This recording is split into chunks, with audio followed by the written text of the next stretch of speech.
Welcome back from the coffee break, Council. And if you're ready, we can continue, please. Please go ahead. Thank you very much, Mr. Chair. The witness is being brought in. Yes. Thank you.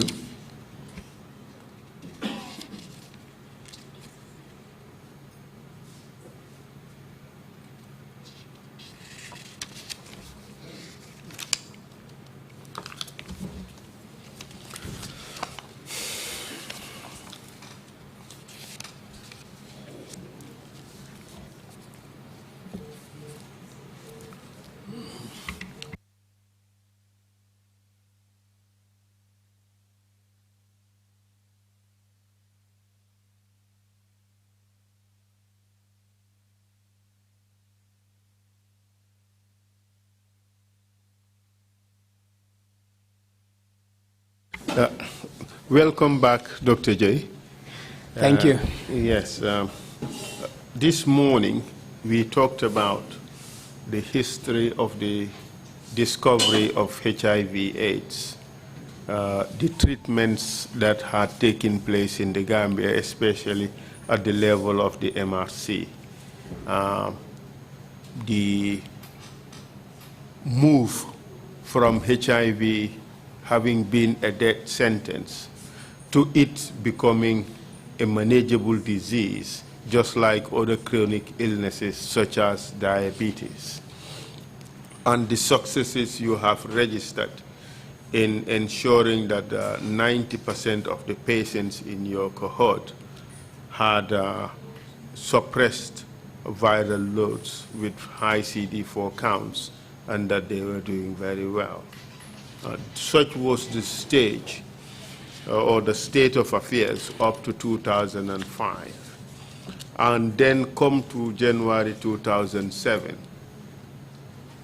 the former president of our country called a cabinet meeting and also invited the diplomatic corps and announced to the world that he had a cure, C-U-R-E, a cure for HIV and AIDS, and claimed that he could also cure other diseases such as hypertension, asthma, and what have you. Did you hear this pronouncement? Yes, we did. And how did you feel when you heard this pronouncement, taking into account the fact that it came from the president of our country? It was a surprise to us, and but at the same time a worry. And we thought at that point it's just a political rhetoric and would stop at that, because he was known to make proclamations every time. By saying, okay, please proceed. Please yeah, proceed. he was known to make proclamations politically anytime, and we thought at that point in time this was just one of those political rhetorics. Until when we were informed that he's on the verge of organizing a treatment clinic. That was when our worries became profound. You said he was prone to making political rhetoric, but this was beyond rhetoric, wasn't it? Yeah, but you know, generally he starts with that anyway. It was beyond, I agree, it's beyond rhetoric, because consequently he decided to start the program after he made the pronouncement. But and when he started the program, that was when we were really in a worrying state. Someone described him as a quack or a charlatan. What do you say about that? You know, I think there is one fundamental reason, because I think when Yahya Jammeh was once interviewed a long time ago, that perhaps people will have it on record, that he said he wanted to be a doctor. In one of his very early interviews, he wanted to be a doctor, and he found himself being a soldier. Now, if you analyze that, one would assume that, or hypothesize that, he perhaps is doing this and stating these proclamations because he realized there was something missing in his life ambition and wants to fulfill a self-esteem. He's a wannabe doctor. That statement of I wanted to be a doctor initially, and perhaps he now has achieved power. He felt there was still something missing in his self-esteem, and perhaps wants to fulfill that. This psychological can happen in people. But the other aspect of it, I think, is also to strengthen his power base by showing a mystic aspect of it. Why are you suggesting a mystic aspect to it? Because he would want people to believe that he has some mystic powers. And that mystic powers also include treating people, treating things that people are not able to, treat. So for me, that's perhaps my analysis in why he was saying this. And honestly, it took me aback because I never thought he would go to that extent of practicing it. The fact that he proclaimed it and decided to take it upon himself to abdicate his responsibility and his mandate given to him by the people, and that is to be a president, but to spend so many man-hours on really instituting a treatment program, for me was a big shock, but also eventually led to the destruction of our own program. We would come back to that, led to the destruction of our own program. We would come back to that, how your program was destroyed. But in the meantime, let's try to examine what Jammeh said. He said he could cure HIV/AIDS in 3 days. Yeah. Well, later 3 days became 7 days. And later it became, well, no fixed time frame. What do you understand the term cure to mean? Well, when he said the cure, and that is the reason why I initially said that it was, it was one of those rhetorics that he doesn't think about, because that was an impossible. If you understand HIV, as I said earlier in the first session, if you really understand the pathogenesis of HIV, pathogenesis means the cause, C-O-U-R-S-E, not cause, just cause. The way from the start it goes and up to the clinical, ramifications of it. If you really understand it, for you to come with a word cure becomes really strange and highly unexpected, but that could perhaps come from a traditional healer, as he claimed to be. But for us, for an educated scientific person, it becomes, you don't just believe it because it's not possible. Cure is not possible in HIV. And why is that? Why is that? The HIV virus, its genome, I think I alluded to this, its genome is a rare genome of an RNA that is two double-stranded. And normally RNAs are single, but this one has a positive strand alongside it that enables it to integrate into the host DNA itself. And that's how HIV becomes successful. But not only that, that RNA it has, it's accompanied with proteins, enzyme proteins, that will enable it to employ a mechanism to integrate into the host cells itself. And at the cell itself, it's at the DNA of the cells itself, the way it integrates, and become part of that DNA to start multiplying. So if you want to treat, and cure means eliminating the virus. That's what cure is. If you want to cure, you have to get to that virus where it's hiding, but you cannot touch that virus without touching the DNA, the cells of the person. So you destroy the cells of the person. That means you will kill the person itself. This was the major problem with HIV cure. Throughout the HIV history, there was only one cure that was registered in the world. And this happened accidentally.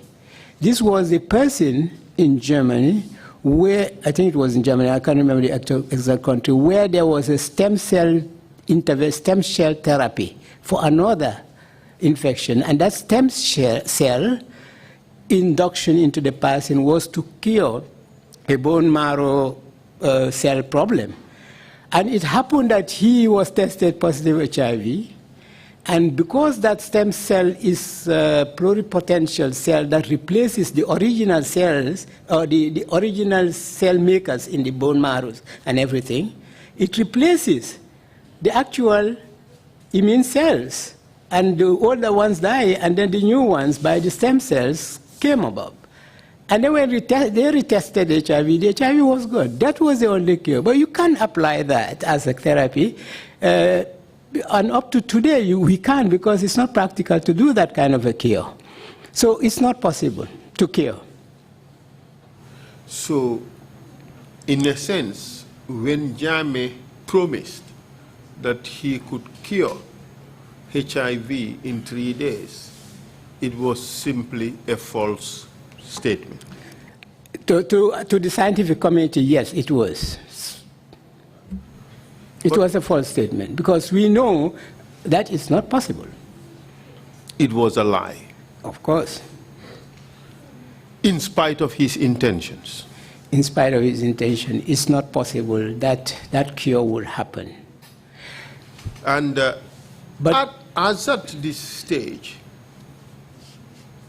there was already effective treatment for HIV, which prolonged life, and people could have a continued effective existence without any problem. Exactly. When Jammeh made this pronouncement, of course, you already had a cohort of about 1,600 people. What happened to them? Okay, and I think that was now the sad story about the whole process of Jammeh's proclamation to the stage where he really institutionalized his treatment program, because we were mandated to do research, and we had funding to do research in order to use our HIV-2 cohorts to compare them with HIV-1, so that we can inform the scientific community internationally what our contribution of understanding the immune reactions and the preventive mechanisms happening in HIV. And that was why we put a lot of effort and money to build that cohort and then we were not mandated to treat, we were mandated to do research, and the cohorts that used to come were correctly followed money to do that. But we had to do the treatment when the treatments happened, when the treatments with time became available. And so we did that. So now when Jammeh did this, we decided that we cannot clash with a political power on the ground. He is interested in treating unconventionally, and we are doing research and treatment, helping conventional treatment for these people. And therefore, there was the decision that we have to close the cohort. It became apparent when many of our members of the cohort came to indicate that they are now moving to the treatment program, to the presidential treatment program.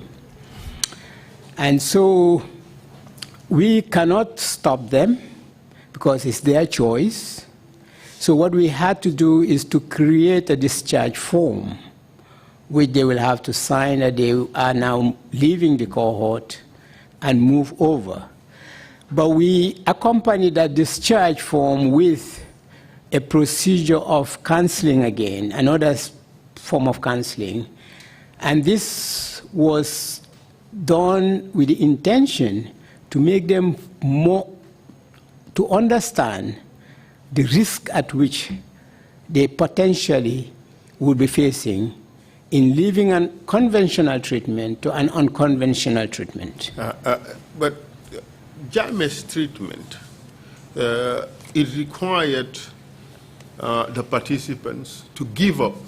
Exactly, I was coming to that. Yeah. And that's exactly the point. And that counseling was part of it. We would tell them that, do you understand that you are not required, according to his declaration, you are not required to take any conventional medicine?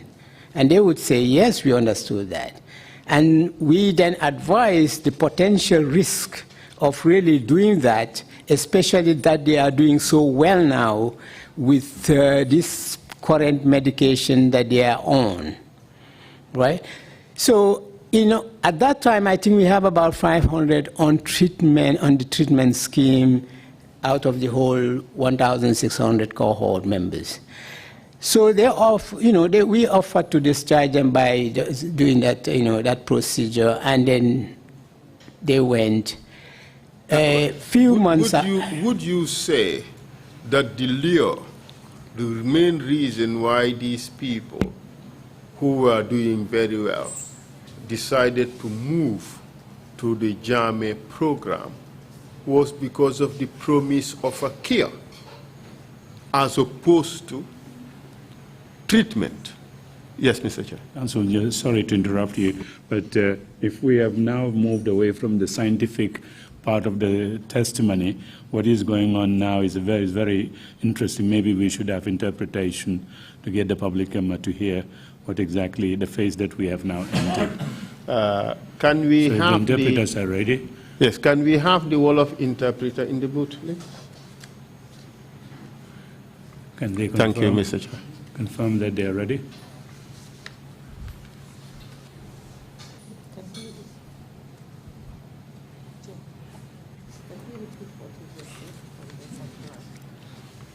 Can you repeat what?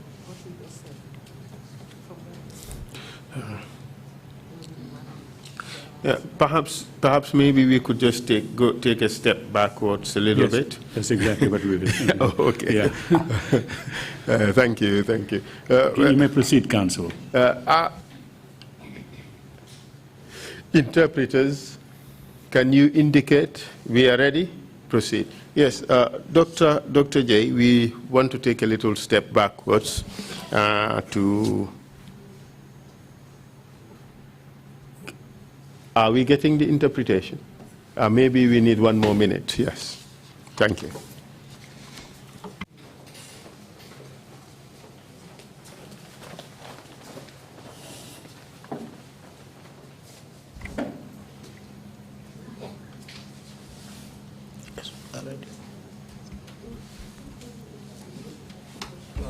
Thank you very much. I understand that the interpretation booth, everything is ready? Yes. Okay, thank you very much. Dr. Jaye, perhaps with interpretation, I just want to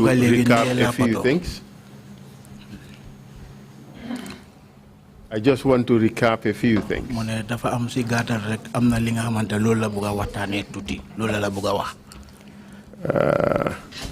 I am not sure that is the best interpretation of those words I have used, but dafa am ci luma buga delu rek bala ñoo continue, but all the same, Dr. Jaye, you indicated that as of 2005, comme si adum 2005, your program sub-program bi was able to at least attain among 90% of your patients, suñu dem ci 90% ci nit ñi nga xamante ay malade lañ. suppressed viral loads. ñu ngi amee lu ñoo wax suppressed viral load. mooy jàngoro ji nekk ci ñoom wàññeeku na bañ nasaxal nañ ko. waaw mooy. Perhaps maybe can we have. mu ngi mel ni bon jamono jooju ñi nga xam ne ñoo amee woon doomu jàngoro ji wàññeeku na bu baax dooleem wàññeeku na. To the extent that their CD4 counts, which is the soldiers in their system, increased significantly. bañ tollu ci jamono joo xam ne son soldaar yaram yi nga xam ne moo di xeex doomi jàngoro ji gën naa am doole bu baax. This was the situation as of 2005, correct? lii moo xewoon ci jamono atum 2005 du loolu. Yes. And this was the most anyone could attain anywhere in the world for treatment of HIV/AIDS. te lii mooy woon li nga xam ne moo gën a am solo ci lépp loo xam ne nit ki mun na koo soxla ci bépp faj boo xam ne mu ngi aju ci doomi jàngoro HIV/AIDS. In effect, Gambia was not left behind as compared to other countries in the world in the treatment of HIV and AIDS. loolu taxoon na nag ba réewi Gambie moom desut benn gannaaw ci li nga xam ne moo di taxawaay yeneen réew yi jël ci fajum feebari HIV and AIDS. All that was required was for the person to maintain the regime of taking antiretrovirals, and that would prolong the person's life. liñ soxla woon rek mooy ñi nga xam ne ñoo amee doomi jàngoro ji liñ soxla ci ñoom rek moo di ñuy jëfoo li nga xam ne moo di antiretroviral muy garab boobu ñoo naan nga xam ne loolu dina ko dimbale nag pour yokk ay atam. I'm sorry. It got to the extent that what was initially a death sentence is now merely a manageable disease like other chronic diseases such as diabetes. loolu taxoon na be doomi jàngoro HIV/AIDS ku ko amoon dañoo wax ne borom dafa ñàkk bakkanam loolu nag soppeeku woon na ba toll ci jamono joo xam ne dafa meloon ni rek yeneen feebar yu dërkiis yi comme diabetes ak yooyu. Comme feebari sukur. waaw comme feebari sukur diabetes. That's right. Thank you very much. And HIV and AIDS was no longer that big problem that it once was, say, as in the 1980s. taxoon na nag ba HIV ak AIDS jamono jooju nag melaatut comme na nga xam ne noonu la ko nit ñi ragalee woon ci jamono ay atum 1980s yi. And come by end of 2005, you had registered a tremendous success. taxoon na nag ba jamono jiñ tolloo ci atum 2005 gisoon nañ yokkute bu bari boo xam ne defoon ngeen ko amoon ngeen ko ci seen wàlli liggéey. But then in 2007 January. waaye nag ci weeri January atum 2007. The head of state of the republic. ki nga xam ne mooy woon njiiti réewi Gambia fii. Yaya Jammeh made a pronouncement that he could cure HIV. amoon na yéebaane boo xam ne defoon na ko ne moom de mun naa faj HIV. You told us a little while ago that you are surprised by that statement. waxoon nga ñu ci gannaaw ne kàddu googu mu joxe woon loolu la bettoon la daf la jaaxaloon. But he was prone to making political rhetoric. mel ni daal dafa lim kàddu politique la doon wax rek. You also indicated that, but he followed this with actual attempts at treatment. waxoon nga ne nii nag daf ko toftal ci ay jamono yoo xam ne am na yoon yoo xam ne mu ngi doon jéem a def ay faj. You indicate that this was really surprising. waxoon nga nag ne loolu moom lu la betta la woon. And it indicated a gross misunderstanding of what HIV/AIDS really is. te loolu indi woon na réeral ci li nga xam ne dëgg-dëgg mooy woon lan mooy doomi jàngoro HIV/AIDS. And you told us that to proclaim that one can cure HIV/AIDS. te wax nga ñu ne nag pour nit toog rek wax ne moom mun naa faj doomi jàngoro HIV/AIDS. Shows that the person does not understand the course that the disease takes in the body of a person. loolu wone na ne borom xamut yoon yi nga xam ne moom la doomi jàngoro di jël bu nekkee ci biir yarami doomu aadama. You indicated that this is a disease that integrates itself in the human DNA, in the host. wax nga ne lii doomi jàngoro la boo xam ne dafa dugal boppam ci biir yarami doomi aadama ji nga xam ne moom la dugal. To the extent that if you want to eradicate the disease in the person, you would have to kill the person. Ban dafa mel ni sax bu fekkee ne yow bugg nga dax doomi jàngoro jooju ci yarami doomu aadama bem set wecc loolu dafa tekki ne bon da ngay rey borom. You further went on to say that the only cure of HIV/AIDS that ever existed happened by accident in Germany. waxoon nga ni benn yoon rek lañ mun a gis ko xam ne fajoon nañ wéraloon nañ HIV/AIDS ci yaramam bi te loolu sax tombee la woon rek te mu nga xewoon ca réewi Germany. And it happened as a result of a bone marrow transplant on a patient who was HIV positive. te loolu li ko waraloon mooy li nga xam ne mooy yaxi diggi gannaaw yi borom dañ ko doon faj rek dal di tombee rek fajaale ci doomi jàngoro HIV/AIDS boobu. But such cure is not practical. waaye nag façon fajin boobu loolu moo munta antu. Does that reflect a summary of what we discussed so far? ndax loolu tënk na li nga xam ne moom lañ fi waxtaanee woon balaa ñoo noppaleku ji. Yeah, just to clarify that the treatment of the single person that happened was what they call stem cell transplantation. Stem cell. Certain cells that you prepare in the lab, special cells that you know they can grow, special cells, and they can easily replace specific cells in your body. That's important to emphasize that was why the treatment happened.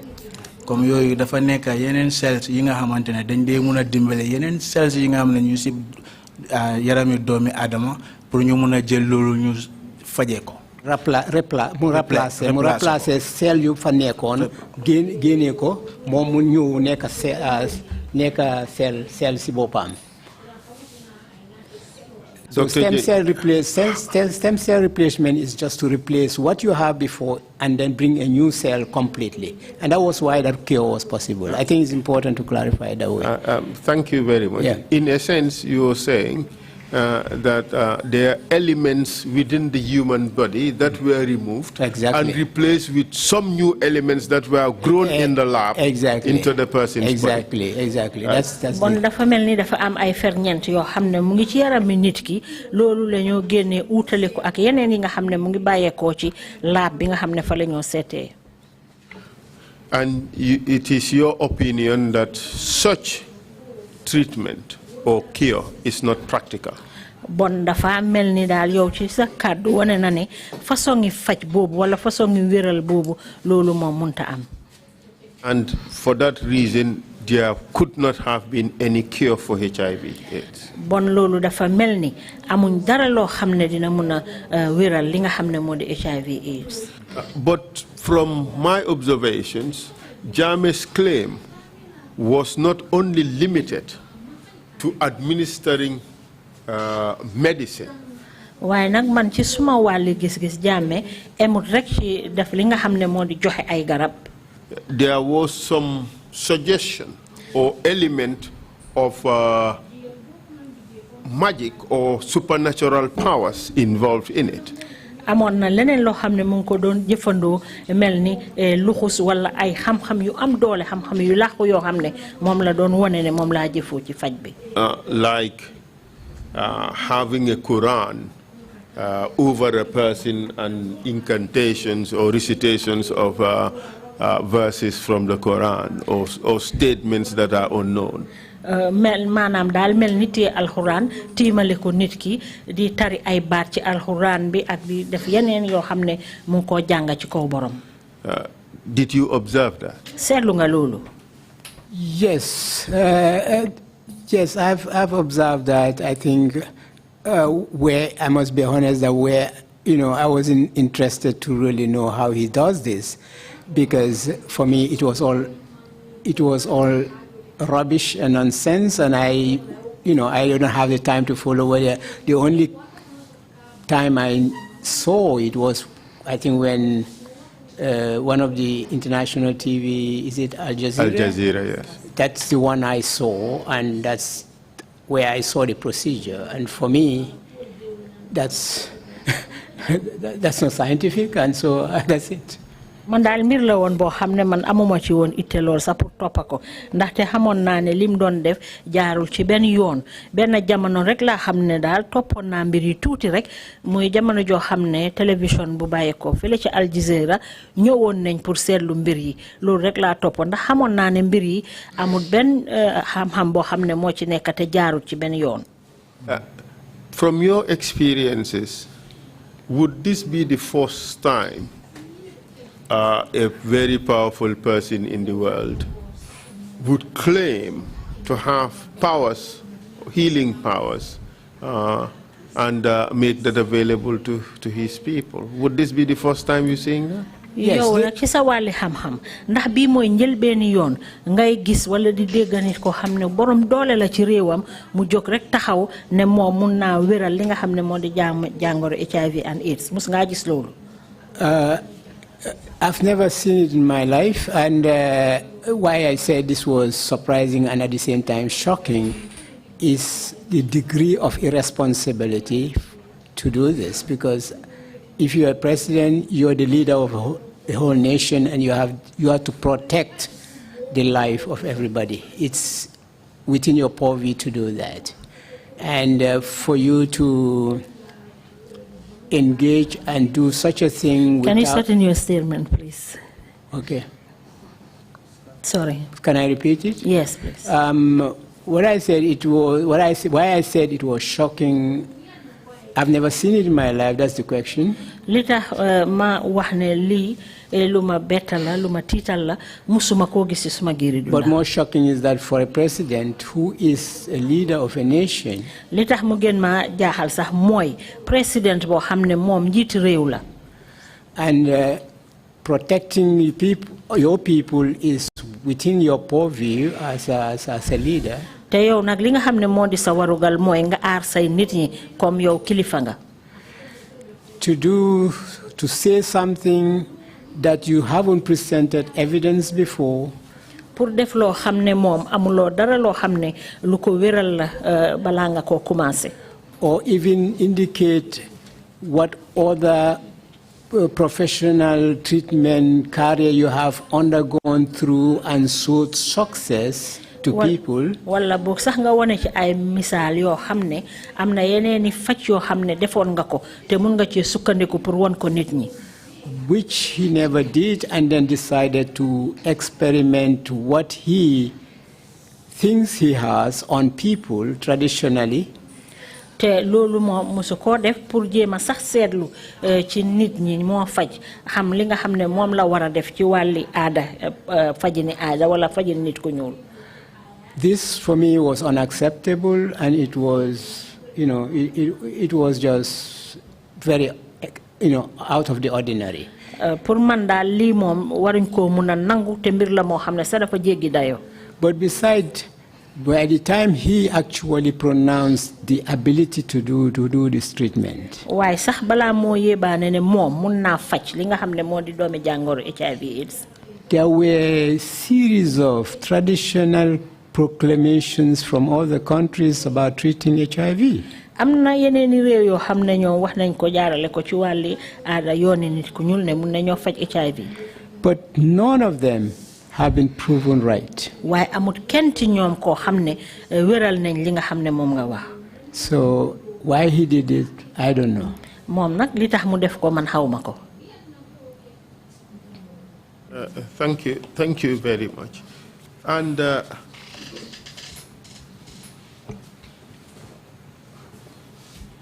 what do you think was the impact of his position as president lan nga foog ne nag on the victims or on the patients who went to the program? lan nga foog ne nag moom mi nga xam ne taxawaaye moom mooy président loolu nga xam ne moom la def ci kaw ñi amee doomi jàngoro AIDS bii lan la leen indil. I'm not sure I get the question, because I think, the main thing about a president proclaiming cure to people who are sick is exploiting the vulnerability of those people who are sick by virtue of your position as a president.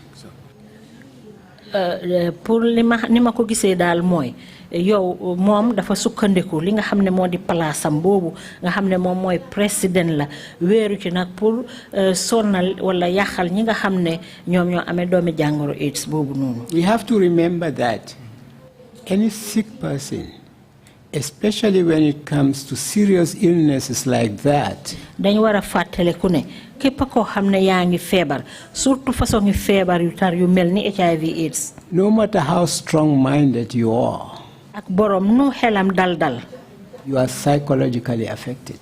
loolu nag foog mu laal la torop ci sa wàlli xel foog mu sonal That is where vulnerability comes in. loolu moo tax nag be mu sonal ñi nga xam ne ñoo amee doomi jàngoro bi. Whenever you hear a cure, saa yoo xamee ne dégg nga ne am na kuy faj. you will, no matter who you are, you will try to rush to that nu moo mun a mel civility. di nga fa mun a dem ndaxte yaa ngi séntu ne di nga wér. And that was the underlying problem of this criminality. te loolu nag moom moo indi woon jafe-jafe bi ci xaajale bi nekkoon ci diggante bi. And the lure of a cure itself, in this case, was compounded by the aura of the presidency. That's the point. That's exactly it. te nag li nga xam ne moo di mbiri wéral googu nga xam ne wax na ne mun naa faj doomi jàngoro ji ba wéral ko ci borom loolu mbir la moo xam ne xalaat bi bàyyee ko ci président bi la. What I was ci li ma doon jublu mooy ne kuñ ne feebar bi diw am na garabam di ko faj loolu rek doy na nit ki daw pour dem ca loola saka su fekkee ne ka ko wax moo ëppa doole ci dëkk bi. Exactly. bon nit ñi dañ ci gën a daw sax dem. Exactly. parce que ka ko amee faj ba ka amee garabam. borom kàddu la. borom kàddu la borom doole la ci réew mi. Exactly. Exactly. That's right. And once this pronouncement was made, you told us that members of your cohort decided to abandon your program and to go and enlist or to register in the Jame's Kio program, correct? Yes. wax nga ñu nag ne bi président mi yéebaane ne moo mun naa faj li nga xam ne moo di doomi jàngoro AIDS bi ñi nga xam ne ñoo bokkoon ci sa mbooloo mi am na ci ñoo xam ne bàyyeekoo woon nañ fa dem bokki ci faji président bi. That's correct. Again, let's situate the position of these people as at this time. You did state that 90% of them were enjoying very high CD4 counts and significant viral load suppression. léegi nag wax nga ne ñooñu nga xam ne ñoo doon faju noonu juróom téeméer bu ci nekk juróom-ñaar fukk yi ñoom seen li nga xam ne mooy woon doomi jàngoro ji nekkoon seen yaram bi doole bi mu ngi doon wàcca. And at this stage, they were having the best treatment that is known to be available. te balaa loolu jamono jooju sax ñoom ñu ngi doon am faj bi nga xam ne mooy faj bu baax bu gën boo xam ne moom lañ amoon fii. And in order to pave the way for them to move onto the JAME program, you had to give them discharge forms, correct? loolu nag pour xalal leen yoon ñu mun a dem bokki ci faju président bi foog ñu jox leen kayit boo xam ne wane na ne bàyyi nañ leen. And not only that, you also gave them counseling, correct? emul ci loolu rek toog nga waxtaan ak seeni borom. And you explained to them what are the implications of them moving to unconventional treatment. te it xamal ngeen leen li nga xam ne moom la leen a jural ëllëg si biir bu fekkee ne bàyyi nañ seen faj bi nga xam ne mooy faju tubaab bi. And after that, you let them move on to the JAME program. gannaaw bi nag ci nga leen bàyyi ñu dem bokki ci faji président Jammeh bi. What was the impact of the treatment of the Jammeh cure or the Jammeh program on these individuals who have moved onto that program. ñooñu nga xam ne ñoo bàyyi woon fajum tubaab bi dem nag ca faji Jammeh bi loolu moom lan la leen jural ñoom. If I can recall very well, there were some who returned to our cohort very early after they started the Jammeh treatment. Comme su ma waree fàttaliku bu baax si jamono bi nga xamante ne nit ñi nga xamante ne ñoom ñoo dem sàkku faj si ñun buñ paree woon pour dem def faj si Jammeh. dellu siwaatoon nañ. pour join MRC treatment bi. Yes. So those few that returned early wasn't a problem because they were not severely affected, and we could restart the conventional on them. Interpretation? ñun néew ñi nga xamante ne ni ñoo mujjee dellu si suñ ñun. ñoo njëkk a dellu si suñ ñun. ñooñu continuer nañ ak ñun di def faj bi. parce que dañ dellu si teel. ngir dañ dellu si teel. balaa ñoo am problème bi si faj buñ door ak Jammeh. So those ones were restarted and they continue to do well again. ñooñu nag ci lañ dal di continuer waat doora laat leen faj bi te jamono jooju nag ñu ngi doon def seen ndam ci wàllu faju bi. From your interaction with them, did they give an indication as to why they came back? yow nag ci waxtaan yi nga xam ne yaa ngi ko doon defa ñoom ndax wax nañ la lan moo tax ba ñu dellu si waat. Some of them did explain that it was bogus. We asked them why. They said they never saw an improvement. But I think remarkably what is important is that these people were intelligent enough to see that this was bogus. ñoom ñu ci sa bari nag li ñu wax mooy ne daal gis nañ ne li leen taxoon a dem loolu amut ci faj bi nga xam ne moom lañ fa doon séntu. It was bogus means it was faj bi duwutoon dëgga. So yeah, faj bi duwutoon dëgga ñu teel a ràññee ne faj bi duwutoon dëgga ñoom teel na ñoo dellu si. ci MRC. Okay. ñu teel a ràññee ñu demoon si Jammeh teel a ràññee ne faj bi dëgga du dëgga ñoom teel na ñoo dellu si MRC pour continuer lañ nekkoon si MRC. But that's important because the other aspect is there were a sizable number who got retained for a long time before they came back, and I'll come to those groups. li tax ma wax loolu nag am na ci ñu ci bari ñoo xam ne ñoom desoon nañ fa ab diir balaa ñoo dellu si waat. Yeah. Yes, proceed, please. So that group that got retained in the Jammeh's program for a long time. mbooloo mi nga xam ne nag ñoom des nañ ci faji président Jammeh bi ci diir bu yàgga. What we knew was the conditions deteriorated. liñ xam mooy ne. by the time they came back to MRC. liñ xam mooy ne daal seen wérgu yaram nasaxoon na bu baax a baax balaa ñu dellu si waat faju MRC bi. This is aside those who died. lii nag utee na sax ak ñi nga xam ne ñàkk nañ ci seen bakkan. Why we knew that some died. li tax ñu xam nag ne am nañu ci ñàkk bakkan ci jamono ji ñu doon faju foofu. If you recall, I said that there was a close association between our medical doctors and these cohort people. So we know their names, we know them individually because of that relationship. So whenever the president announces in the TV or people who are absent, we would know from the names they were calling that these people died. boo ko fàttale ko waxoon naa ne am na jokkoo boo xam ne am na suñ diggante ñun docteur yi ak yeneen liggéeykat yi nga xam ne ñoo fa doon liggéey ba tax na ba li daan xew dañ ko doon xam moo tax ba bu président bi toogee yéebaane ay tur ne dem ne ñun dañoo xam ne ñooñu mooy ñi nga xam ne dañ dee. mu yóbbaane ay tur ñoo xam ne dañ leen oo ñu ne nekkuñ fi ñun xam nañ ne ñooñu dañ ñàkk seen bakkan ci diggante bi. That's what you meant to say. That's what I meant to say. Thank you very much.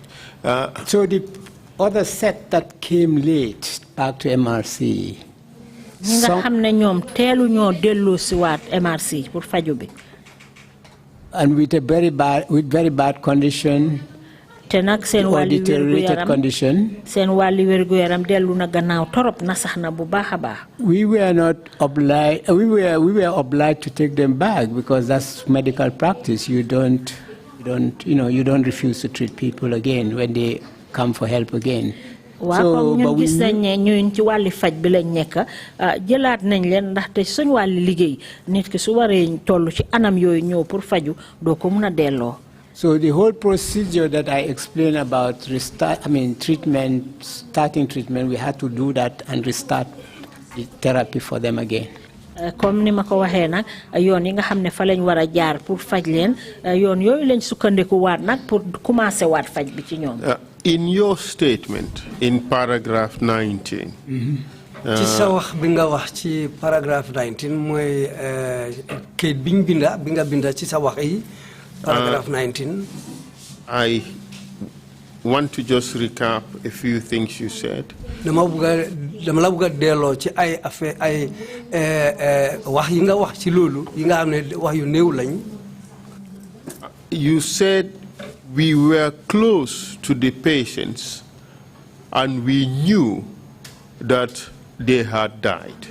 nga ne ñun am na jokkoo bi nekk suñu diggante ak ñi feebar ñooñu so looloo tax ñuy xam am na ñi dee ci ñii.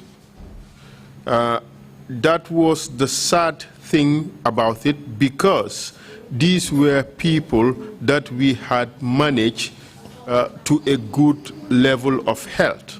li ci gën a daw yaram mooy ñii ay nit lañ ñi nga xam ne ñun dimbale woon nañ ñii toppatoo leen ci seen feebar bi ba seen feebar bi doomi jàngoro yi dem nañ ba wàññeeku bu baax ba ci fu mu nekk nii tollu nañ ci place boo xam ne xal nañoo tane.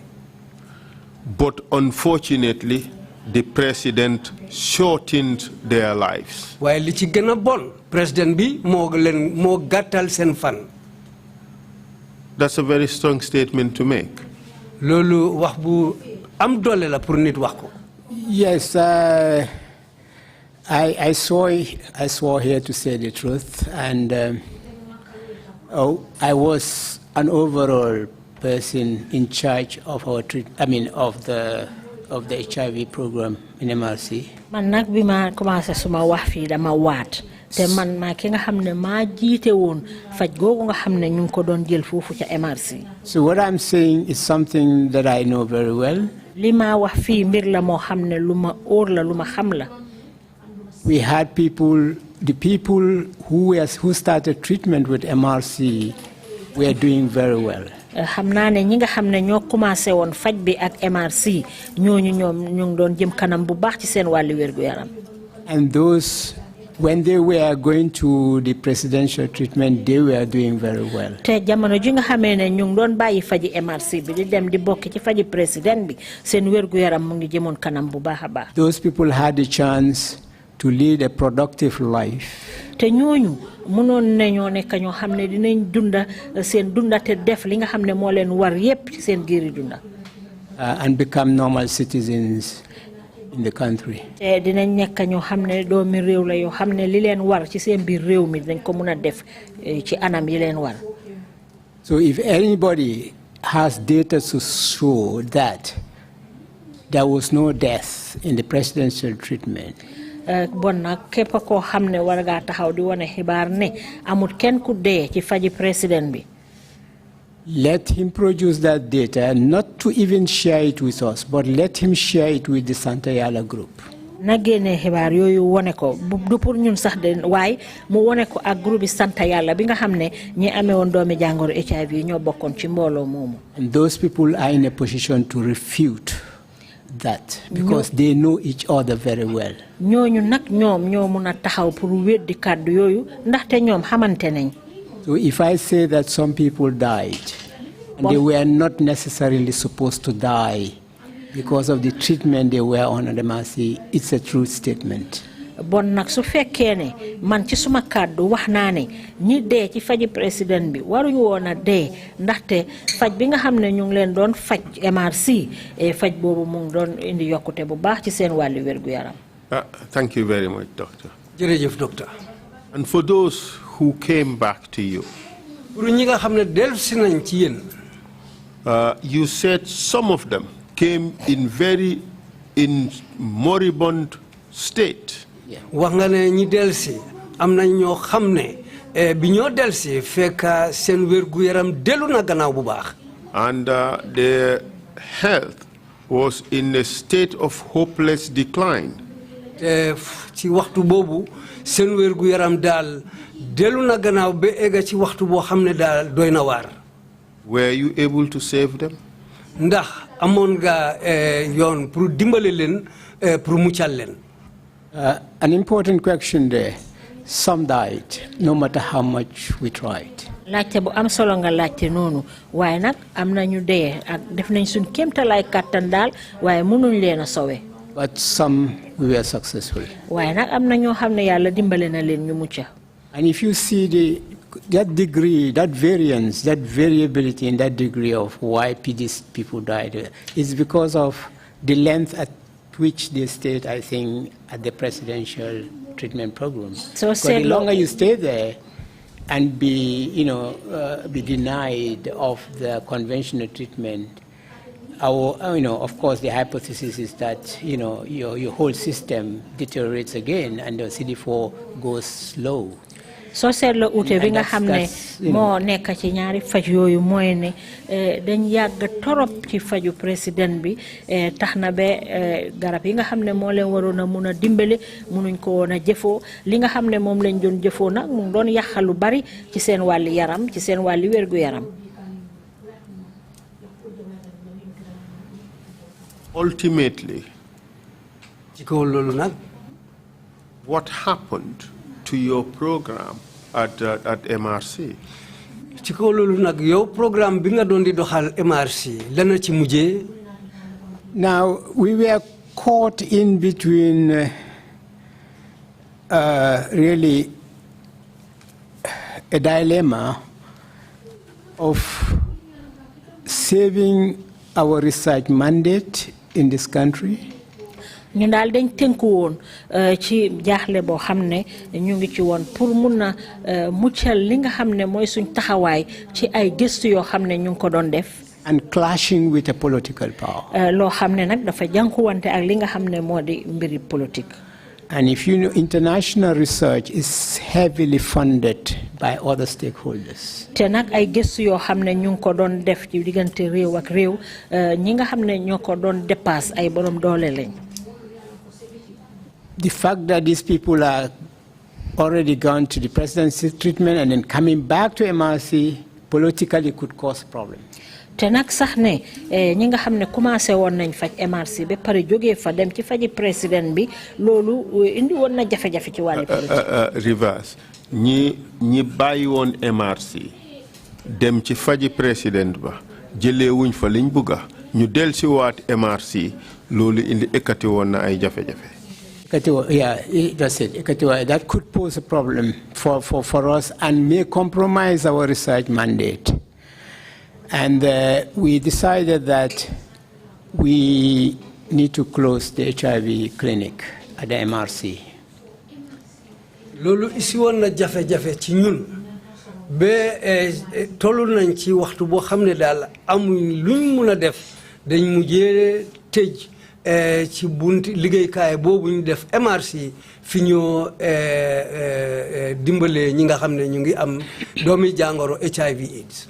In a sense, you avoided having a program that would compete with that of the president in the treatment of HIV/AIDS. And could bring a political clash. pour taxawal programme boo xam ne dafa indi ñoŋante daal seen diggante ak faji président bi. Yes, and you can understand that what would that mean? It was obviously going to be a political clash. te loolu li moo jur mooy xam nga ne su yàggee dafa isi ñàkk a déggoo boo xam ne affaire politique moo cee dugal. So what we did was to organize a smooth transition, and this is important. Luñ defoon rek mooy ñu fexe pour toxale mbir yi ci yoon boo xam ne ci xel lañ ko defee. We requested funding from London to ensure we allow the rest of our cohorts, HIV cohorts, so ñu bàyyi ñi nga xam ne ñu ngi ci faj bi pour HIV/AIDS. Transfer them to be taken care of by the RVT. That time it was RVTH and hands-on care. Why hands-on care? Because one of our experienced medical doctor who was taking care of our AIDS patient at MRC then was now in charge of hands-on care, and he's highly experienced in handling cases. Liñ mujjé def rek moy ñooñu seen mbiri faj dañ ko toxal yóbbu ko ci lopitaani Banjul bu mag bi RVTH. And so we ak hands-on care parce que kenn koo xam ne mu ngi doon di liggéey ak ñun koo xam ne borom xam-xam la xam na mbiri faj bi kooku moom doon di liggéey ak mbootaay boobu hands-on care moo tax ñu toxal gaay pour ñu yóbbu leen ci bunta boobu. So it's important to know that we help build some facilities at the RVTH for these patients to be taken care of, both at the children HIV clinic and adult HIV clinic. amoon na solo nag ñu jël bërëb boo xam ne mu ngi ci lopitaan bu mag bi ci Banjul ñu sukkandiku ko nag pour di ko jëfoo pour ñi nga xam ne ñooy xale yi am doomi jàngoro HIV ak mag yi nga xam ne ñoo amee doomi jàngoro HIV ñu leen fa fajee. But the process of that transfer, we involved the Santa Yalla group and had some series of meetings with them. waaye nag bi ñoo def toxal yooyu nag jokkoo nañ ci ak mbootaay sant yàlla te am na ay ndaje ci bari yoo xam ne sexa nañ ko ak ñoom. And that was the painful moment. te loolu nag jamono ju metti la du daw yaram la woon. For us, because each time that meeting happens, it will end up being disrupted by cries and wails that you people are abandoning us. You people are, leaving us, to die, etc. Those were the kind of statements you would, be acquiring during that meeting. That wasn't quite easy for us. saa yoo xamee ne def nañ ndaje nag ak ay sant yàlla yi ndaje bu métti laa doon ndaje bu daw yaram laa doon ndaxte ci mujjanteel gi ay jooy neen laa nekk ñoom di leen jooy ci suñ ko wane ne ñun dañ leen bugg a beddi dañ leen bugg a bàyyi rek pour ñu seetaan leen bañ dee te loolu nag ñun tamit ndaje bu daw yaram la daan doon pour ñun. But nonetheless, this transfer went smoothly eventually, and they were all transferred to this. And that was how we closed the HIV clinic at MRC. waaye nag terewut ba tey rek toxal nañ li nga xam ne moo di faji HIV bi génnee ko MRC toxal. And in terms of research interest, we got funding to continue that research in Senegal. lu aju nag ci itte bi nga xam ne ñun am nañ ko ci wàlli ay gëstu ñu dal di ko toxal nag yóbbu ko ci réewi Sénégal. That was huge loss for Gambia. Huge loss for Gambia, but that's culminated to my secondment to Cheikh Anta Diop University to set up regional collaborative intervention HIV research network and continue our research there. So I spent 7 years or 6 years there continuing my research work. loolu nag yàqute bu rëy la jural waa réewi Gambia loolu la ko looya bi laaj mu ne ko waaw yàqu bu rëy la ndaxte waaye nag dafa tombé tamit ñu toxal ma ci fi nga xam ne mooy Cheikh Anta Diop University bi foofa nag voilà continuer nag di fa def gëstu yi nga xam ne moom laa ci doon def.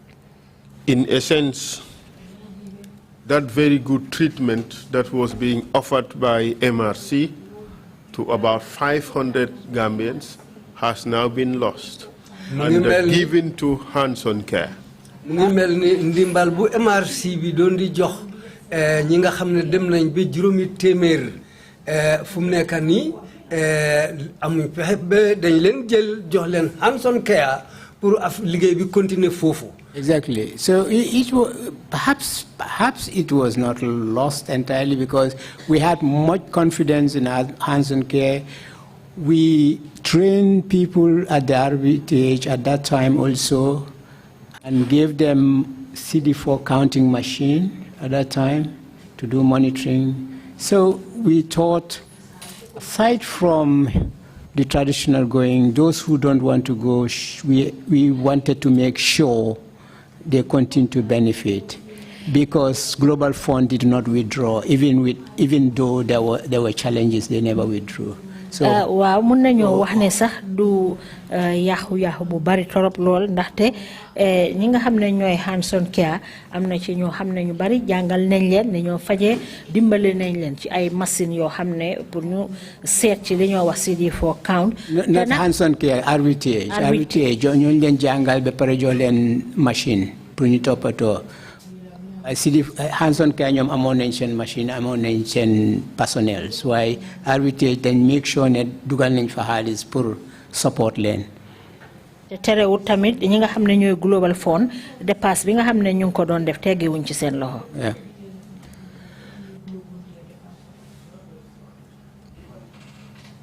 That aside, what was the government's or what was Jammeh's reactions to questions about his so-called cure or his treatment program? Gannaaw loolu Jammeh moom ci boppam lan la mujjee def ci li nga xam ne nekkoon na loo xam ne moom mu ngi doon di wax ne dafa faj gaa yi moom nag léegi moom naka la ko jëlee naka la ko gisee ci waalam moom ci boppam faj bi mu waxoon ne moom mu ngi faj gaa yi bi loolu amee. Let me rephrase that in Wolof. Naka la de reacté ci question or ku challenge moom lu moo def. I'll say that in Wolof. Laajte yi nit ñi doon laajte mbaa jaaxle yi nit ñi amoon ci moom faj gi mu doon faj Jammeh ci boppam naka la reaction, how do I say reaction? Naka la jëlee loolu daal. Naka la ko gisee ak naka la ko jëlee. I think that was obvious to many people because the first victim for to question on questioning this was the UNDP rep, if you remember, who was immediately declared persona non grata. I think it was a she, I think. Loolu moom leeroon na ci ñu bari ndaxte ki nga xam ne moo njëkkoona laajte daal am ñaari xel ci mbiri fajam bi liggéeykat la boo xam ne mu ngi fi toogaloon UNDP mbootaale xeeti àddina si nga xam ne ñoo amee wàlli programme yi yokkute waaye moom bam ko defee dañ ko génnee réew mi. So if he can do that to an international diplomat, I mean, I'm not sure any Gambian can be left spared, and the consequences for a Gambian would be grave. su fekkoon ne nag loolu mun na koo def koo xam ne réewam ñoo ko ebal si fii pour mu ñëw liggéey si kàddu yooyu naxari ko ba tax mu génnee ko réew mi bon nag waxatuñ koo xam ne doomi réewi Gambia nga ni kon doomi réew mi bu ko defoon ci moom laa gën a métti. Did you by any chance hear statements made by Jammeh directed towards international organizations? ndax dégg nga ay kàddu yi nga xam ne Jammeh moo waxoon yooyu la waxoon pour mbiri bunta yoo xam ne mooy diggante réew ak réew kàddu yi mu leen waxoon ndax dégg nga leen. Well, as I had statements indicate, they transmitted statements that they made. I think that those in international organizations who think, or who question his therapy,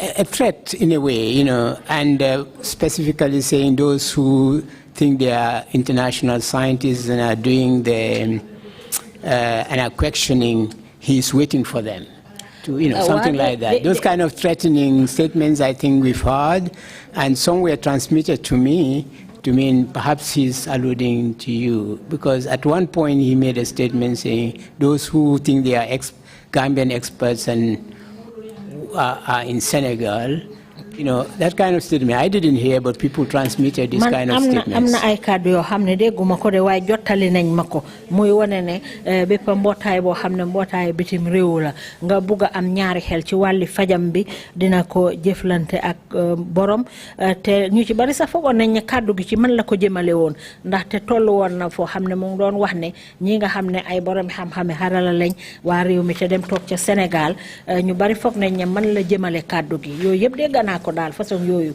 muy ci doon tiital nit ñi. And did those threatening remarks have any impact, or did it hasten your closure of your program in Gambia? ndax kàddu yooyu dafa mel ni ay kàddu tiitange ndax yëngalal na la ndax yëngal na la te ndax loolu moo tax pour nga jeexal sa liggéey bi fii biir Gambia fii ndax daf ko gaawal.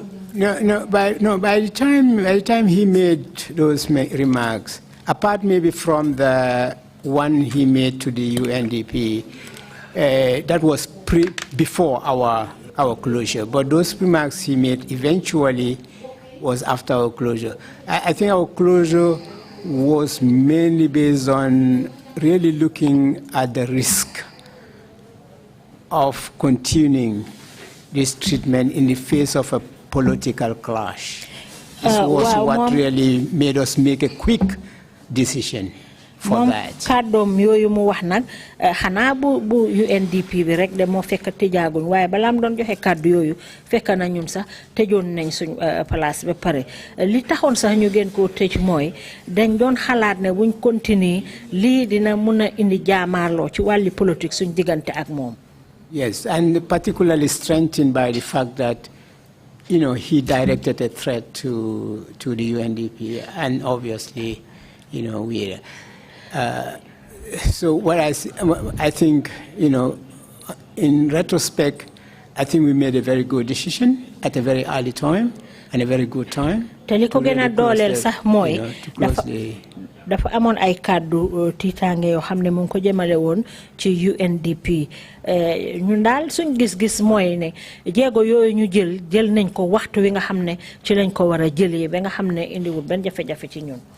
Throughout Jammeh's treatment program, he had sort of sought for validation by sending samples for testing. Did you hear about this? Yes. Ndax dégg nga ne waxtu bi Jammeh doon di wax ne mu ngi faj nit ñi daf doon di jël dereti ñi nga xam ne ñu ngi feebar di ko yónnee ay béréb pour ñuy dem seetlu deret yooyu ci ay béréb yooyu ndax dégg nga yooyu tamit.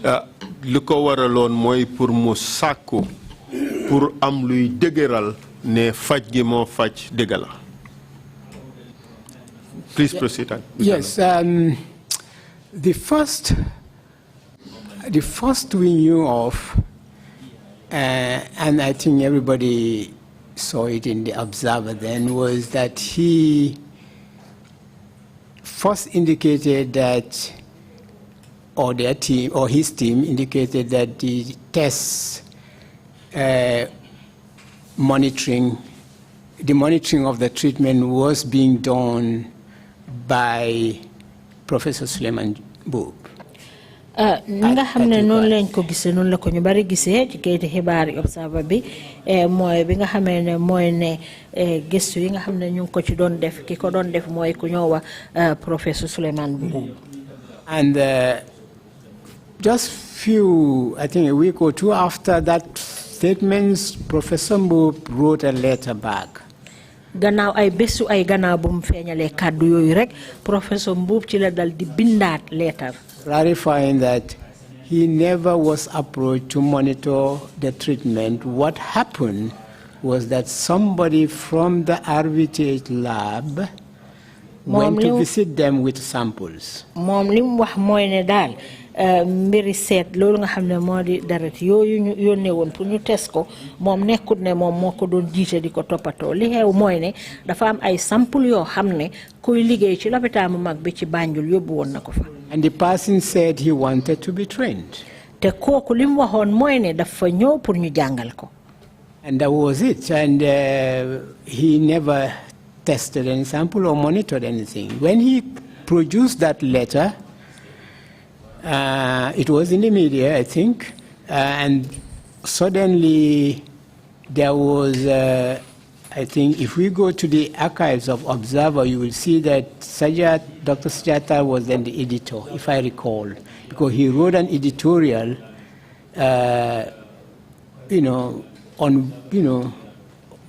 trying to castigate Suleiman for saying that. And I very much recall that, that time about that. bi nga xamee ne xibaar bi nag tasaaroo na ci wàlli xibaar kayiti xibaar yi xam naa ne ku dem seet ci li nga xam ne mooy kayiti xibaar Observer di nga ko fa gis ndaxte jamono jooju Sadia Tall moo fa jiite woon moom nag bi leetar bi eggee ci moom rek lim doon def mooy ne pour ŋàñña ki nga xam ne moo di professeur Souleymane Boub ci kàddu yooyu nga xam ne moom la wax. Yeah, accusing him of dishonesty, etc., etc. So that what does that indicate? It indicated that there was no framework to really evaluate the presidential treatment if you have those kind of conflicting statements. That's what it shows. To any intelligent person, there was no framework. façon kàddu yu uute yooyu sax moom firndeel na ne président bi fajam boobu mu doon def jaarale wuñ ko woon ci anam yoon yu jaadu yoo xam ne foofu la war a jaar. Because immediately after that incident, when Professor Mboup refuted it, they came up and said they are now doing their validation and monitoring tests by, I think, either Morocco or and one of the Arab countries, or Tunisia. Egypt. One of the labs in Egypt, I think, they mentioned the lab, I can't remember, but this was in the papers. And that's all what I knew about their monitoring system. Professor Mboup nag gannaaw bu mu weddee kàddu yooyu nag ñu ne nag ci la ñoo dal di soppali nag léegi duñ yónneeti sample yi foofu ci Sénégal waaye dañ ko yóbbu ci lab boo xam ne mu nga nekk ca réewi Egypt. And I'm saying this because I know Professor Mboup very well. He's a very close friend of mine, and he was the one I was working with very closely when I moved to Assan Jaye University. So gisee ma wax lii nag moom professeur Souleymane Boub moomu dama xamante moom lool maa ngi doon liggéey moom bu baax jamono ji nga xamee ne maa ngi demoon di liggéey ci Cheikh Anta Diop University. In a sense, Souleymane Boub claims that the statements made by the Jaye treatment program that their samples were tested in his lab was false. Ngi mel ni daal kàddu yi Jammeh waxoon ne ñi nga xam ne ñu ngi feebar di jël seen deret fii ne professeur Souleymane Boub mooy seetlu deret yooyu ci laabam bi foofu ay wax la yoo xam ne daal du dëgg. Your answer, please? Yes, that's true. Waaw loolu la de du dëgg moom. In a sense, Jammeh's claim that those samples show that people were cured was also false. Mu ngi mel ni li Jammeh wax ne sample yooyu yiñ yónni Sénégal test leen wane na ne ñooñu am faj nañ leen so mu ngi mel ni loolu tam du dëgg. Yes, and why it's even obvious that it was false. If you say you've cured HIV based on increased CD4 count and suppressed viral load, plasma viral load, that is not cure. You need to do proviral DNA test to eliminate the presence of the virus in the cells. Moom fi mu ko sukkandiku woon fi mu wéeru woon ne mu ngi leen doon faj mooy ne li nga xam ne moo di li ñoo wax CD4 count bi ekkatiku na te li nga xam ne mooy viral load bi wàcca na moom fa la ko wéeroon te loolu moom nekkut foo xam ne fa la ñoo mun a sukkandiku pour mun a wone ne feebar bi faj nañ ko. But even if you were to take his claims at its best, it means that the patients would have had a healthy life, wouldn't it? Even mom si kàddoom yooyu soo leen di jël sax dafa wara nekka ci. Let me take it again. Okay. Even if you take his claims at its best, at its highest, it means that those patients concerned would have been living a good and healthy life at that time. Exactly. Ngi melni mom waxam yoyu kadom yoyu soko jël kon nak ñu febar ñoyu dafa wara fekka ñu ngi dunda dundin bu wër dundin bu set fekk tamit sen wër gu yaram mu ngi bax te fekk ñu ngi am sen boppa. Exactly. But these are the same people who ran back to your program, isn't it? Waaye ñim ñoy ay nit ñi nga xamne let's be categorical. Some of them, some retail, some stayed, and whatever the consequences, of course, I'm sure some of them died, but some of them came back. Lawyer bu ne ko terewut nag ñi nga xam ne ñoo demoon ca fajum boobu dawaan nañ dellu siwaat ci seen faj gi yéen waaye nag mu ne ko du ñëpp de am na ñoo xam ne dellu si nañ waaye am na ñu fa desoon. From the experiences you've had with the treatment of HIV/AIDS in Gambia, have you seen any single individual who is cured? Ci sa gis-gis ak xam-xam ci faj bi amoon ci réew mi fii ndax amoon na benn nit koo xam ne taxaw na wax na ne moom fu mu nekk nii faj nañ ko ba mu wér ci feebar HIV/AIDS. I wish I had, because I'll be nominated a Nobel laureate. loolu de bu ma ko amoon dina ma neex torop ndaxte dinañ ma jox taranga bu rëy boo xam ne taranga àddina si laa doon.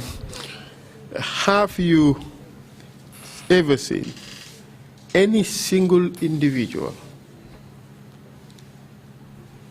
who is not taking antiretrovirals and it's okay and healthy with HIV?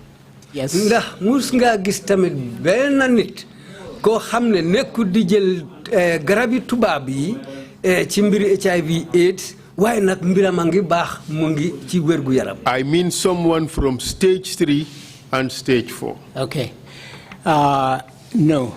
But the first question, yes, because that was why I wanted to make a good distinction between HIV/2 and HIV/1. waaw li nga ma njëkk a laaj nag ne ndax gis naa kenn koo xam ne jëlul antiretroviral te mu ngi wér mun naa wax ne waaw ndaxte dama bëgg a ràññaale nag li nga xam ne mooy uute bi nekkati diggante ñaari HIV yi HIV/1 ak HIV/2. But treatment generally starts when you are in stage 3, stage 4. waaye nag faju bi moom fañ ko dee commencé mooy soo tolloo fi nga xam ne mooy stage 3 ak stage 4. At that time, jamono boobu. that's what happened, but it changed by WHO changed the guidelines. jamono boobu loolu moo doon xew nag waaye mbootaay wérgu yarami àddina si WHO dañ ko soppali. In 2018. ci atum 2018. No, sorry, I think 2015. When they changed that, say that everybody, no matter what your CD4 count, will have to be treated. jamono jooju nag ci lañ soppali mbir yi ne képp koo xam ne am nga doomi jàngoro ji moo xam fu sa CD4 count bi tollu da nga war a faju. Yeah, so that would have meant treating people who are not affected like HIV/2 people. You would then think that they are recovered or they are cured, but these were people who, by and large, had a good coexistence with the virus. So we argued, scientifically we argued that this was not necessary, but I think to streamline treatment, they had to include all. addu WHO boobu nag tax na ba ñenn ñi boo leen gisee da ngaa foog ne wér nañ torop ñun nag amoon na ay werante yuñ ci def ci suñu wàlli xam-xami xarala waaye daal lii mooy li nga xam ne moo xewoon ci diggante ñaari ñooñu nga xam ne ñoo amee doomi jàngoro HIV/1 ak HIV/2. What is the view of the international science community about Jammeh's claim? loolu mooy gis-gisi ay kilifa ñi nga xam ne ñu ngi nekk diggante réew ak réew ci ñi nga xam ne borom xam-xam lañ ci Jammeh li mu wax ne moom mun naa faj HIV/AIDS. I'm laughing because it used to be very embarrassing problem for we who normally travels a lot for HIV conferences. Kaddu gi daf ma reeloo sax ndaxte li gàcce la sax ci ñun ñi nga xam ne ñoo daan tukki di teewe ay ndaje yu mag yoo xam ne ñu ngi ci daan waxtaanee mbiri HIV/AIDS. I remember each time I made a presentation in this international forum, they would jokingly say, "Why bothering yourself with this research?"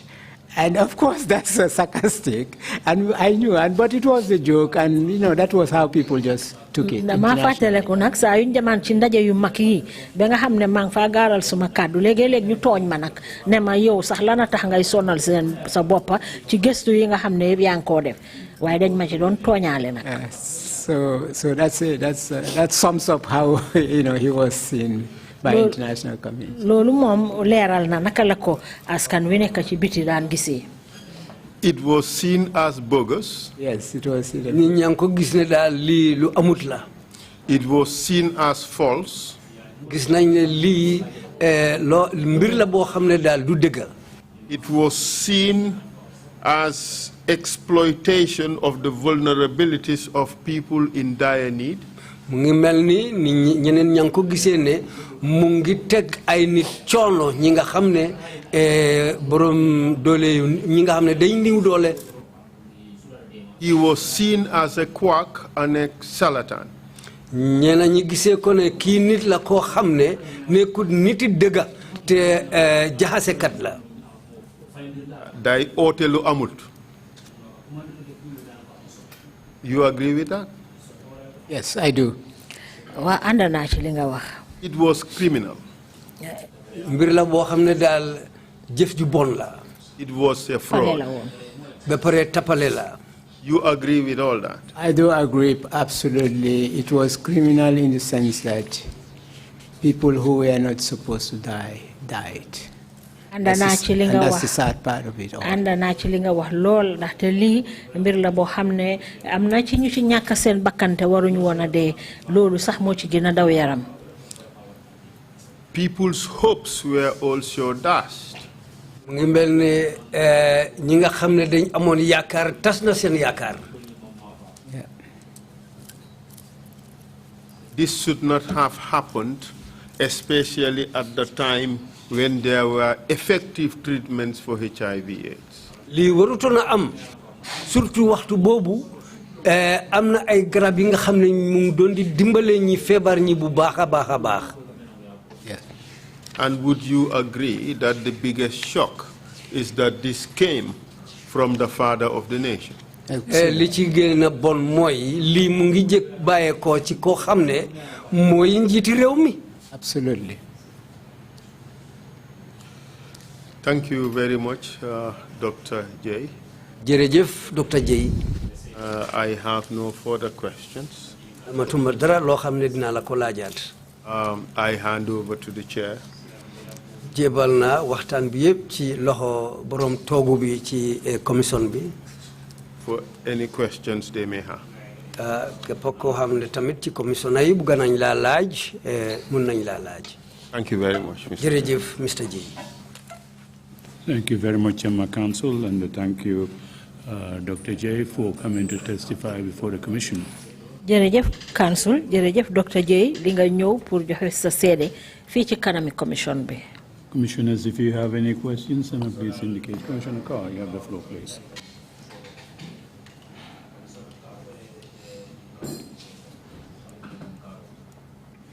Thank you, Dr. Jaye, for your presentation. I have one simple question. Jërëjëf Dr. Jaye pour li nga waxtaanee fii tey benn laajte laa am. From your presentation, ci sa waxtaan bi nga def fii tey. You made it clear that the country has lost a lot. Setal nga ne réew mi ñàkk na ci lu bëri. From moving your work from the Gambia to Senegal. Bi nga jëlee sa liggéey bi fii yóbbu ko Sénégal. I want to know how can we revive that back to make sure that Gambians continue to benefit from the work that was done by you and your colleagues. Dama bëgg a xam loolu naka lañ ko iseewaat jógal ko taxawal ko dundal ko pour waa réew mi mun a am njëriñ ci sa liggéey boobu. That's a good question. Whether it's possible, yes. Whether it can easily be done, no. The reason is. Loolu laajte bu am solo la ndax dina mun a am waaw waaye ndax dina yomb nag pour mu am déedéet. The reason is that setting up an organized cohort to really manage and follow up and monitor.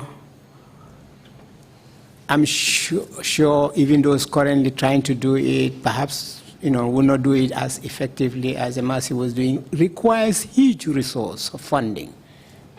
Mun naa jafe ndaxte pour ootewaat mbooloo moo xam ne ñu boole seen bopp la taxawaay yu dëgër pour di toppa mbir yi di ko seetluwaat dafa laaj nag lu bari.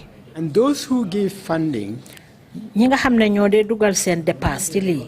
Both research and healthcare. Ci wàlli gëstu ak ci wàlli faj. They build trust and confidence. ñoom dafa fekk nag ñu taxawal ñoo xam ne dañ leen di óolu yaakaar leen. So if there is a disrupted platform completely. su fekkee ne am na taxawaay boo xam ne moom yàqu na ba pare. Resuscitate that platform becomes very difficult because the trust is not there. They may think anything could happen again after all the financial resources that they've had. So it's really difficult. Dina jafe ndax kóolute bi moo ci du nekkati gannaaw jafe-jafe yi nga xam ne am nañ ko ba pare ci wàlli dépasse bi. Now the intervention network research that I started in Dakar, I personally was the one who wrote this funding proposal to the Canadian IDRC, that's Global Health Initiative. Man ci suma bopp nag ci li nga xam ne moo di taxawaay yi nga xam ne maa ngi ko jël ci wàlli dépasse yi nga xam ne ñu nga nekk ci réewi Canada ñu leen wax IDRC. And they gave us about $4 million for 3 years to really start it all off. $4 million just to start the whole platform. Joxoon nañ ñu $9 million pour ñu commencé waat rek mbir yi dooraat ko. And ay dollars. And that was how we developed it and brought in all the funding to continue that. So restarting that similar thing again in the Gambia, it may be difficult, very difficult. I hope I have answered your question. Noonu lañ ko dooree commencé ko ba mun a sàkkuwaat yeneen i dépasse yeneen i mbootaay lu mel noonu nag pour commencé waat ko loolu de dina jafe xaw ma ndax tontu naa sa laajte bi. It may be difficult, but perhaps with commitment it can be done. My second question is mun naa jafe waaye nag mun nañ ko seet ndax mun nañ ci mun naa amaat waaye am naa beneen laajte. As you can see on the wall, one of our slogans is never again. Comme ni nga ko gisee ñu ngi ko binda ci maraaj bi kenn ci suñ kaddu yi nga xam ne ñu ngi ko taxawal mooy waruta amaat. And as part of our work, we have been mandated to ensure that there will not be a reoccurrence of what happened here.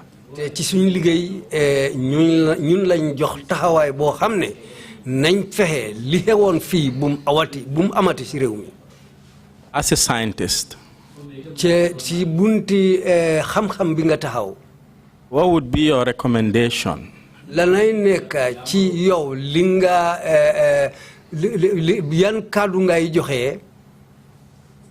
Ensure that we do not have such a thing happening in this country again. Thank you.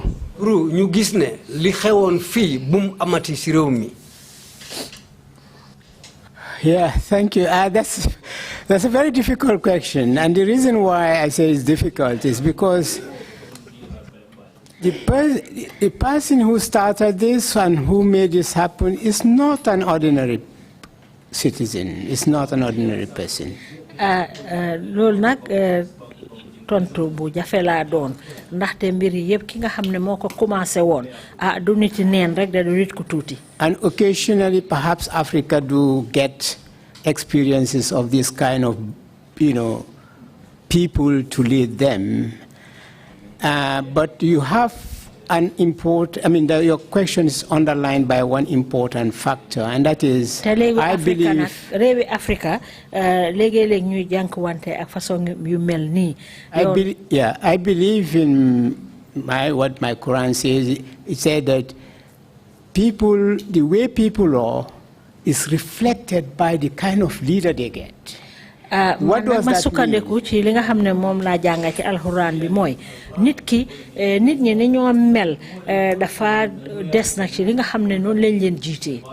What actually, to really look at the insight of that meaning means that Gambia is about time to go back and have an introspection. And that's everybody.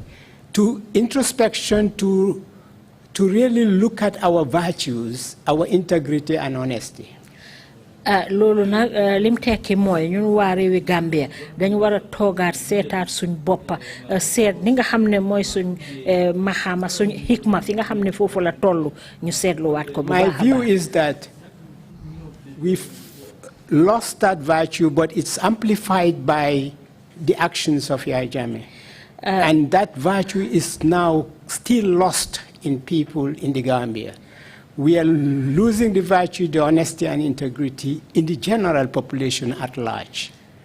Te lolu yep li nga xamne motax bañu ñak ko modi mu ngi sababo ci njit yaay president Jammeh. And it's about time Gambia accepts that. If we don't, this country is going to be in trouble. Why I said that Yahya alone was not the person doing it. He was being abetted and aided by people. Te tollu nañ fo xamne nak lolu war nañ ko sétat bu baaxa baax li tax ma wax ko moy ne Yahya Jammeh kenn rek nekuton di jëf yoy de amna ñeneen ño xamne ñu ci gannaawam doon ko jappalé. So this is what I can answer about it. I'm sure really in the wider context of this I can really give a recommendation really. Man nak li la ci mëna tontu ndax te mbir yi dal amul dara lo xamne mëna ko jox mu nekk suma xalaat lo xamne dinañ ci mëna sukkandiku. Thank you very much, Deputy Chair. You have the floor, followed by Imam C. And Imam Jallo and Commissioner Jones.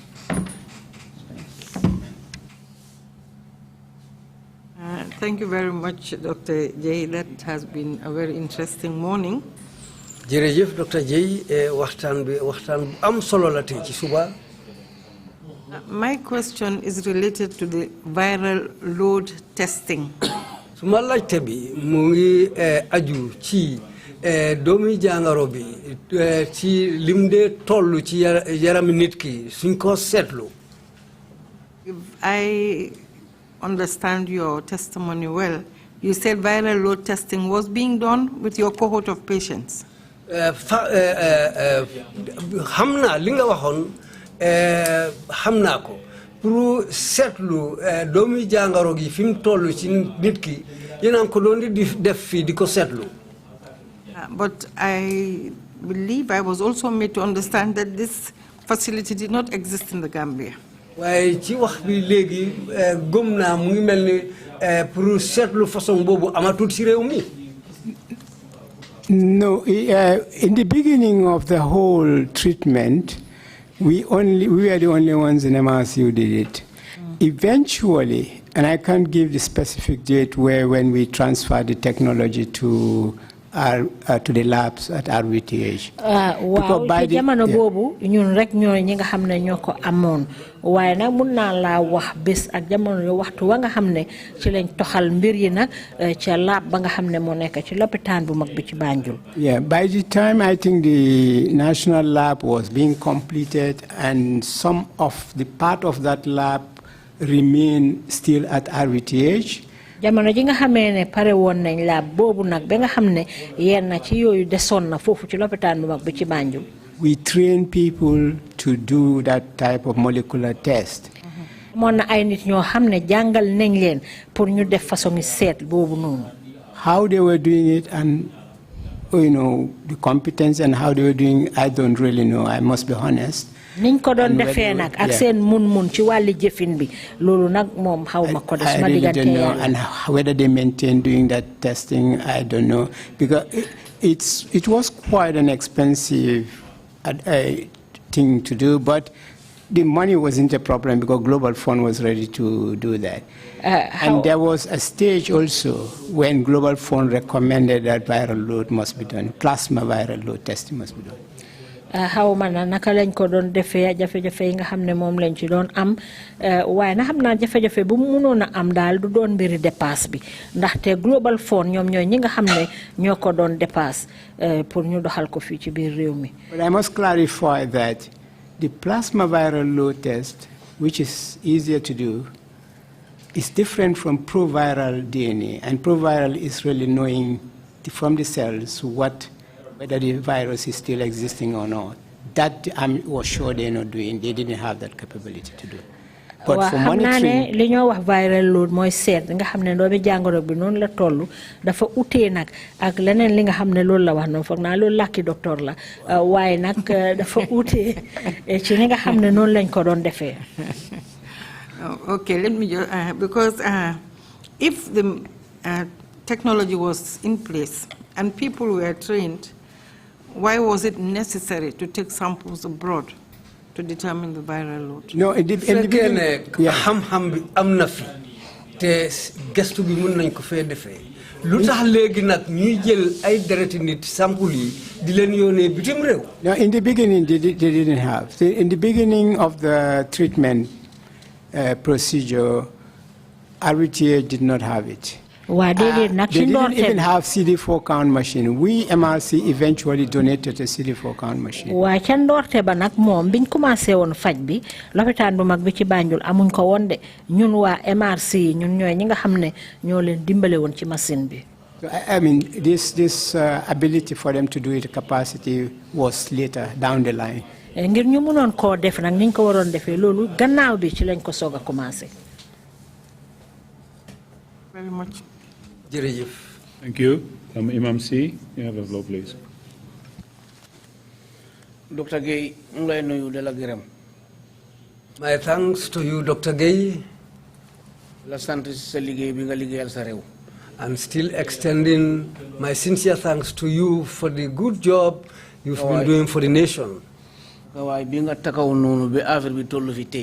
The stand you took up to the point we are today, and the clarification you made here, which is very clear, what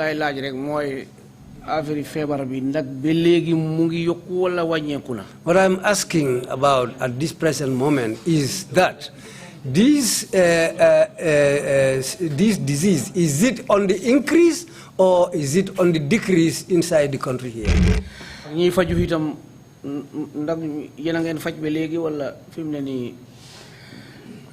Those having treatment in the country here, are you still with them, treating them, or what is the situation? Yeah, thank you very much for your question. The first part of the question is whether the infection is increasing or decreasing.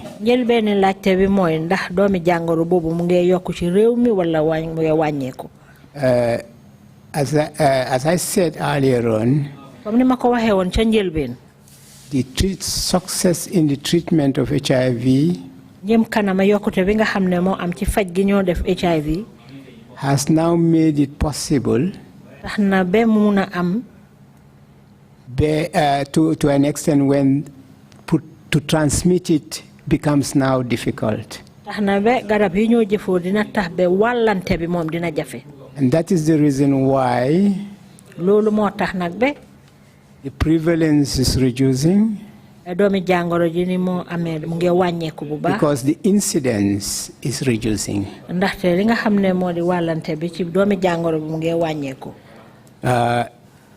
That notwithstanding, if a country doesn't have a good treatment program,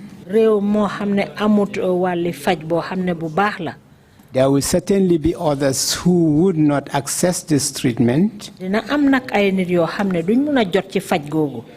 and they will continue to have high virus in their blood. Dinañ continuer nak doomi jangoro bi di gëna am doole ci seen deret ji. And they will be able to do the transmission. And this is what every country has to avoid.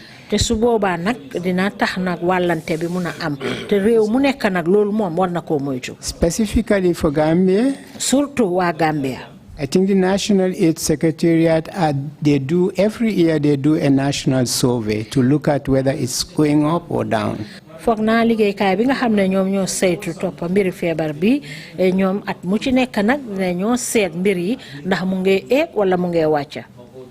And I think Gambia still have a low incidence and prevalence because of the treatment and the way we organize the transfer of this care to hands-on care and to heritage. So thank God, I think we had some people who are still committed to continue that effort. Mun naa wax ne daal réewi Gambia moom ni doomi jàngoro ju demee mu ngi wàññeeku ndik ni nga xam ne noonu lañ jaaralee toxal bi ci lopitaan mag bi ci Banjul ak ci hands-on care mbir yi daal mu ngi wàcca. Yeah, but to get the real data, perhaps I will need to go to National AIDS Secretariat to really get their latest data. I must be honest, I haven't got the latest data, but I have the impression that it's really decreasing. Waaye nag pour suma diggante yàlla moom lim bi moom fi mu tollu jamono ji mënuma koo xam xanaa rek ma dem ci liggéeykaay bi nga xam ne ñoom ñoo ko saytu waaye man ci suma wàlli xam-xam daal xam naa ne mu ngi wàcca. Well, the second question is, I can't remember. Can anybody remember Imam the second Silan question? ñaareel laajte bi. Sorry? rek laa laajte woon. Okay. Okay. Okay. Thanks. Thank you. Imam Jallo, you have the floor, please.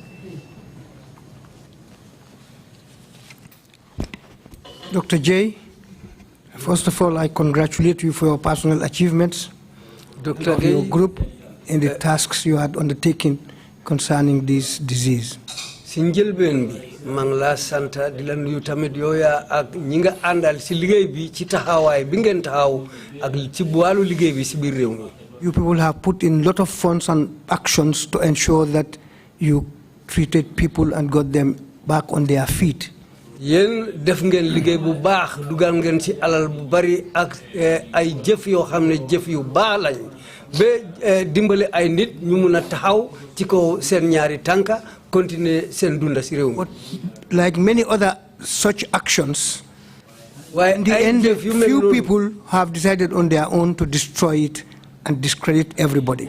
waaye nag ci kaw loolu am na ay nit ñu néew ñoo xam ne dañ jóg ne pour dañoo yàqa loolu dugal ci seen loxo yàqa mbir mi yëpp. Particularly our leaders and our heads of state in Africa. surtout suñ njiit yi ak njiiti réew yi nga xam ne ñu ngi biir Afrique fii. My question is now, ma laajte bi léegi mooy. what could the WHO done to stop Yaya Jammeh from this mad activity of recklessly killing Gambians unnecessarily? lan la WHO mënoon a def pour tere Yaya Jammeh mbiri dof yi mu doon di def di rëy waa réew mi ak yeneen jëf yu bon yi mu teg waa réew mi. Could they have stopped him or not? ndax ñooñu mënoon nañ koo teree def li mu doon di def ndax mënuñ koo tere. Thank you. jërëjëf. Okay. Thank you, Imam Jallo. Jërëjëf Imam Jallo. It's a difficult question for me to answer, and I'll tell you why. laajte bu jafe la nag pour ma tontu ko te dinaa la wax li tax. But before that, I'm happy that you're sitting here to do a job because Imam Jallo was my literature teacher at Amitage. waaye balaa loolu ma wone sama kontaante pour jàkkaarloo ak yow. He imparted some really good knowledge on me. jàngal nga ma Amitage te am na xam-xam yu bari yoo xam ne def nga ko ci sama. Yes, no, I do not think WHO would have been able to influence him to change, knowing the nature of the president we had. Go mane WHO mu di mbootaay wérgu yarami àddina si. Munoon nañoo def dara ci loolu puñ ko seetloo ñun suñ président ba jamono jooju ni meloon. He was a personality who would want to challenge any international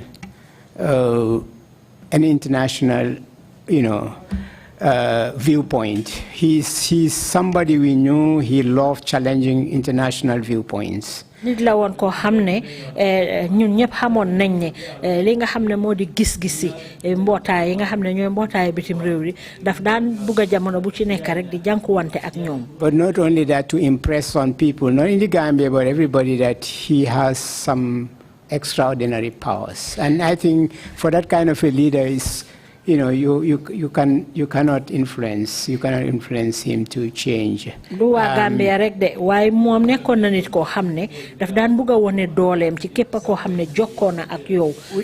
moo taxoon nag ba dina doon jafe nag pour wecci xelam ci loolu. We have to remember that there was one president also in Africa, the South African President Becky, who denounced treatment internationally. amoon na koo xam ne tam njiiti réew la woon ca South Africa Mbeki moom it tamit mu doon ŋàñña mbiri weddi li nga xam ne moo di mbiri faj yi nii. And it impacted a lot of negative consequences for the patients. te loolu indi woon na jafe-jafe nag ci ñi nga xam ne ñoo amee woon feebar bi ca South Africa.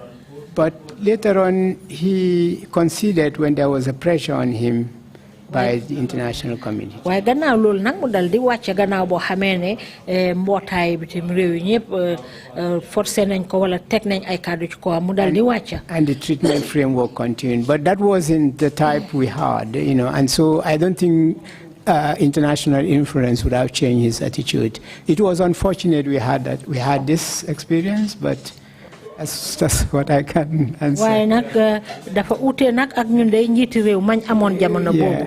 waaw daw na yaram nag ne mbir yi daal demee na woon na noonu. Thank you. I don't think the WHO would have sent a referral to the Security Council and asked the Council to impose sanctions on Jammeh here in the Gambia. His situation was addressed the very day or next morning when he declared Fazai, the UNDP resident representative here, persona non grata, and it really got a difficult reaction within the United Nations.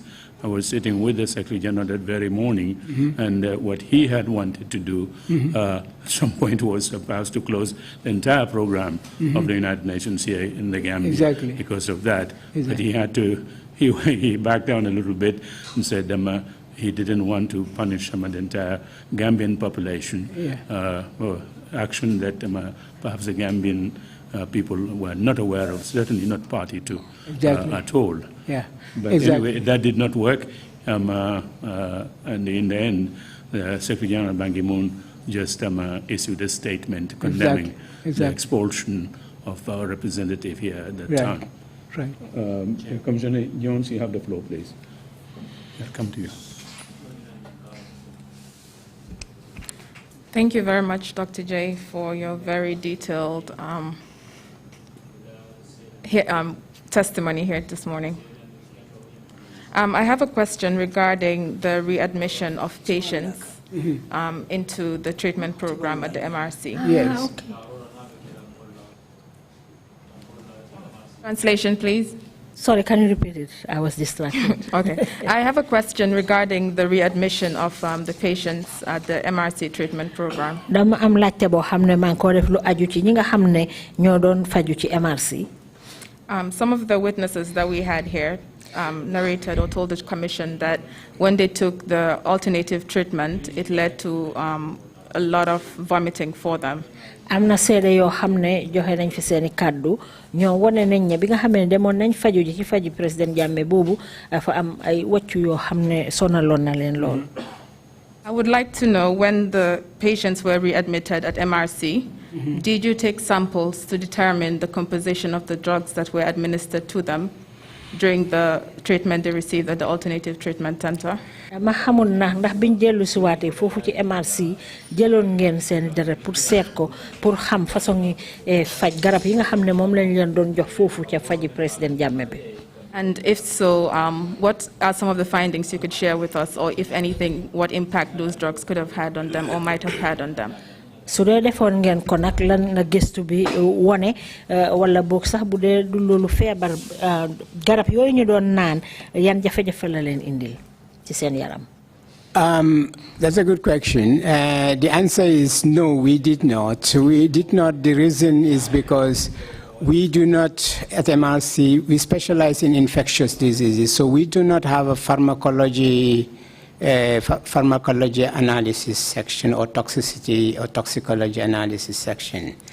waaw loolu laajte bu am solo la waaye nag li ma laajte tontu rek mooy déedéet defuñ ko woon ndaxte amuñ woon béréb boo xam ne amoon nañ ay jumtuwaay yoo xam ne dañ ko fa mun a defee. That's number one. Number two is because we were more interested in clinically saving the patient than really investigating what they had taken.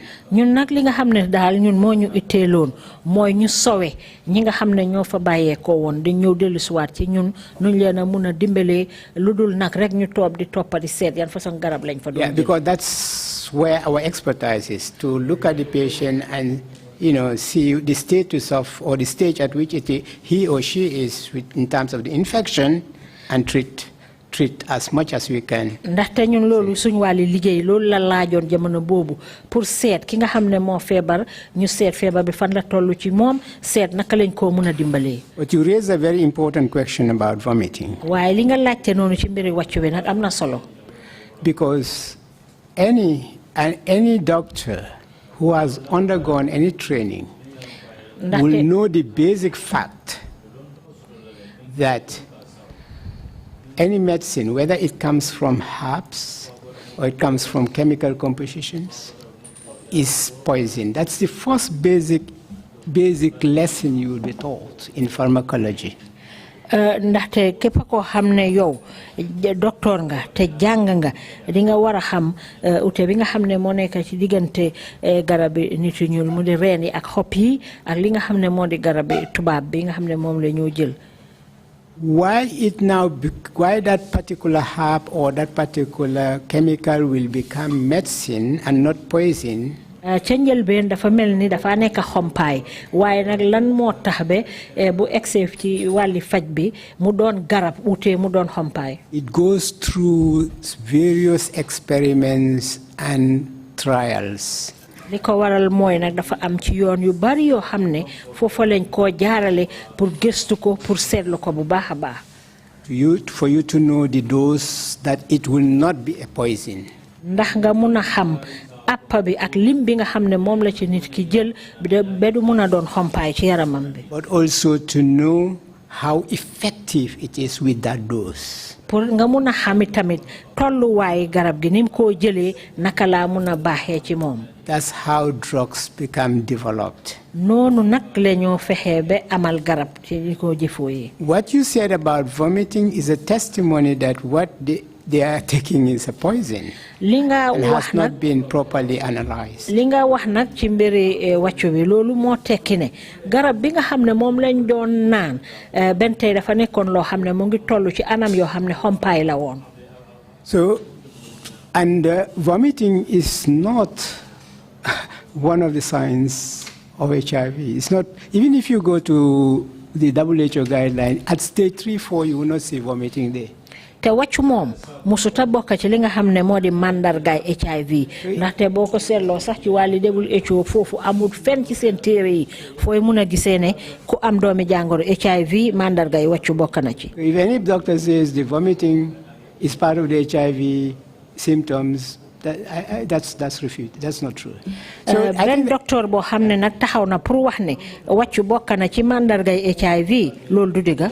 Yeah. So that's where I think that's how I can answer it. So in any treatment that you really would get a patient to vomit vigorously, then something is wrong with the treatment.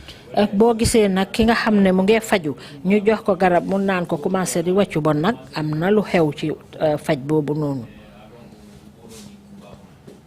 Thank you, Commissioner Kinte. Hello, good afternoon, Dr. Jaye. Dr. Jaye, maa ngi laa nuyu. Thank you very much for your knowledgeable deliberations. jërëjëf ci sa xam-xam yi nga xam ne feeñal nga ko ci kàddu yi nga fi gaaral. first part of my question will be a follow-up to the Vice Chair's question, Adelaide. Lima la laaj man ko toftal ci li nga xamne mom la fi Vice Chair Adelaide laajte won. Regarding the viral load counting. Lu aju ci ni nga xamne non la ñoo sété doomi jangoro bi. You told us before you left you had trained some people on the technology. Wax nga ñu ne bala nga fe bayé ko amna ay nit ñoo xamne jangal ngeen leen niñ ko défé. My first question is, does this technology had to go with a facility that was lacking or not? Ndax loolu nga xamne mom ngeen leen jangaloon dafa wara and ak jumtuwaay yoo xamne ñu ko warona am fi te amuñ ko. Yes, they need a PCR machine, what do you call PCR machine? Waaw ndax te ñu ngi soxla woon machine bi ñoo wax PCR. And that we provided. Te loolu joxoon nañ leen ko. So it is indicating that you imparted both the knowledge and the facility to the Gambian system. Yes. Won dafa melni bala nga don dem dugal nga xam-xam ak jumtuwaay boo xam ne war nañ koo mun a jëfoo fi ci réewi Gambia. Yes. What is your understanding or presumption of the loss of these facilities? Because what we've learned from some of the testimonies is that it's not existing in the Gambia. So these are contradictory points I want you to have. That the viral load is not currently existing. Yes, they said it's not in the Gambia. I wouldn't know why, because as I said in 2008, 2010, 11, I had to relocate to Senegal. So really I don't know what happened, but I distinctly remember when we were transferring and funding the building of the HIV care at RBTH. These were a list of things that we thought we should provide, and that is a CD4 count machine and a PCR machine. I'm surprised to say it's not there because I know that there was a PCR machine and the national lab should still have that machine. How man nak la na xew de nak amon na jamono jo xamne atum 2007 man baye ko won na fi waye xamna ne jëlon nañ dépasse bo xamne defon nañ ko ci fa nga xamé ne fofu la ñoo topatoyé borom doomi jangoro HIV ci l'hôpital bu mag bi ci Banjul joxon nañ leen machine pour CD4 count joxon nañ leen li ñoo wax PCR machine bi loolu yépp joxon nañ leen ko waye nak li tax ba ñu wara ñëw di wax ne amuñ ko fa loolu mom jaaxal na ma. Anyway, I'm sure you will appreciate the fact that the Gambia had lost a lot of valuable human resource over the period. Exactly. And so, in that case, in the event that we have lost that part of it that you have imparted in terms of the knowledge and so on, does MRC readily have, like on the ground now, the ability, or if they don't, do they help us the will to be able to retrain our people with the assurance that the facilities are here so that it can be useful to Gambia? Okay, you want to? Legi di nga and ak man na suma waxé né amna ay borom xam-xam yu bari yo xamné ñaka nañ leen ci mbir yi ni légui nak comme tollu nañ fofu ndax MRC amna yeen taxaway yo xamné nañ ko mëna jël pour mëna soxali waat mbir yi be mel ni nga xamné non la wara mel. Yeah, that's possible, and it's possible. Why it is possible is because I'm sure you are aware of how MRC has put so much resources to uplift the national lab for coronavirus detection. Loolu mun naa am ndaxte xëj na ñàkkuloo yëg MRC taxawaay yi nga xam ne jël nañ ko pour ekkatiwaat lab bi nga xam ne moo nekk fii ci biir réew mi ci ni nga xam ne noonu la ñoo seetee jàngoro coronavirus. As I speak to you today, our molecular biologist scientist is seconded now to National Public Health Lab, giving an oversight to the technology we transferred there for coronavirus. Jamono ji ma waxee yow nii am na borom xam-xam boo xam ne ci wàlli xam-xame xarala indi nañ ko toxal nañ ko fii ci fi nga xam ne mooy lab bi nga xam ne foofu la ñoo seetee doomi jàngoro yi. Training people and making sure the implementation of the screening testing system is going on. nga xam ne mu ngi jàngal ay nit yi pour ñu gis ne ni nga xam ne noonu lañ war a doxalee liggéey bi nañ ko doxalee noonu. So yes, we we collaborate with government and we try to, help where we can and meet their needs. So that's possible. Waaw ñu ngi jokkoo di àndandoo ak nguur gi pour seet fi nga xam ne foofu lañ soxlaa ndimbal ñu taxawu leen fa loolu moom waaw mun naa am. Dr. Gay, once more, that's one area in your lectures, I would call it lectures, you told us that there is a drug that when applied gives a guarantee, a protection for the transmission of the HIV for a period of 3 months. Aren't you optimistic that this can eventually be developed into a vaccine, one? And two, whether that can be taken into a broader spectrum so that it becomes a more permanent guarantee against the transmission of the disease? That's a good question. This particular drug apparently recently came out and was tried in Kenya, in East Africa, and Kenya government is trying to adopt it. The reason why is because there is a huge number of sex worker trade in Kenya. Waaw garab bi ñu ko seetlu nag bu baax ci réewi Kenya ak East Africa garab bu ees la li ko waral nag mooy gis nañ ne jigéen ñu bari ñi nga xam ne ñu ngay jaay seen boppa bari na trop ci réewi Kenya. So it's not yet rolled out to other countries because it's just recently, discovered. Mun naa am mu dugg nag ci yeneen i réew yi ndaxte mbir la moo xam ne ñu ngi ko soog a gistu. But it's not meant that this thing should be done to promote prostitution, no. Waaye nekkul ne nag de garab yi dañ ko joxe nag pour gën a mun a siiwal li nga xam ne moo di jigéen ñi jaay seen boppa. But to see how best you can protect people by and large of a population in a country. Dañ ko def rek pour seet naka la ñoo mun a aaree ay nit ñi nga xam ne ñoo nekk ci biir réew mi. So I think with time it will be rolled out. Whether can be a vaccine, no. The drug, that drug is a drug. It's a drug that will wait, that has the capacity to be there for 3 months, and when virus comes, it will just, before the virus enters, it just stops it, or before it integrates, it just stops it. Whereas a vaccine, so I wouldn't go into detail of vaccine, but vaccine is so difficult to produce for HIV. And what you want in a vaccine is to elicit some soldiers to come and be there permanently so that whenever the virus comes, you neutralize it. That's difficult in HIV. Up to today, it's very difficult to find. Waaw pour ma mun laa wax ne dina nekk loo xam ne dañ koo jël mel ni péngu boo xam ne dafa fanqa feebar bi loolu moom dina jafe ndaxte lii garab la boo xam ne nit ko daf ko war a jëfoo ci li nga xam ne mooy vaccine bi ñoo wax nii dafa fanqa feebar bi nit ki daf koo jëfoo pour mu xeex ak doomi jàngoro ji ba nga xam ne du sonal boromam te loolu nag pour amal ko lu jafe la. Thank you. Thank you, Doctor. 2 quick questions. Yes. Did you at any time have any personal contact with President Jammeh, and did you have the opportunity to raise questions about his treatment program? Dafa am laajte bu ma la bëgg a laaj ndax am na benn jamono boo xam ne jokkoo nga ak président Jammeh ba tax sax nga mun a waxtaana moom laaj ko lu aju ci mbiri faj boobu mu doon def HIV. Maybe you can take the second question with that as well. That's if not with the president, what about your colleagues who were scientists, doctors around him, advising him on the program? Budul président bi sax suma ñaareel laajte mooy yeneen docteur yi nga xam ne am nañ xam-xam ci wàlli faj te ñu ngi ko doon jàppale ci wàlli fajam bi ndax amoon nga pour jokkoo ak ñoom waxtaan ak ñoom mbiri faj bi.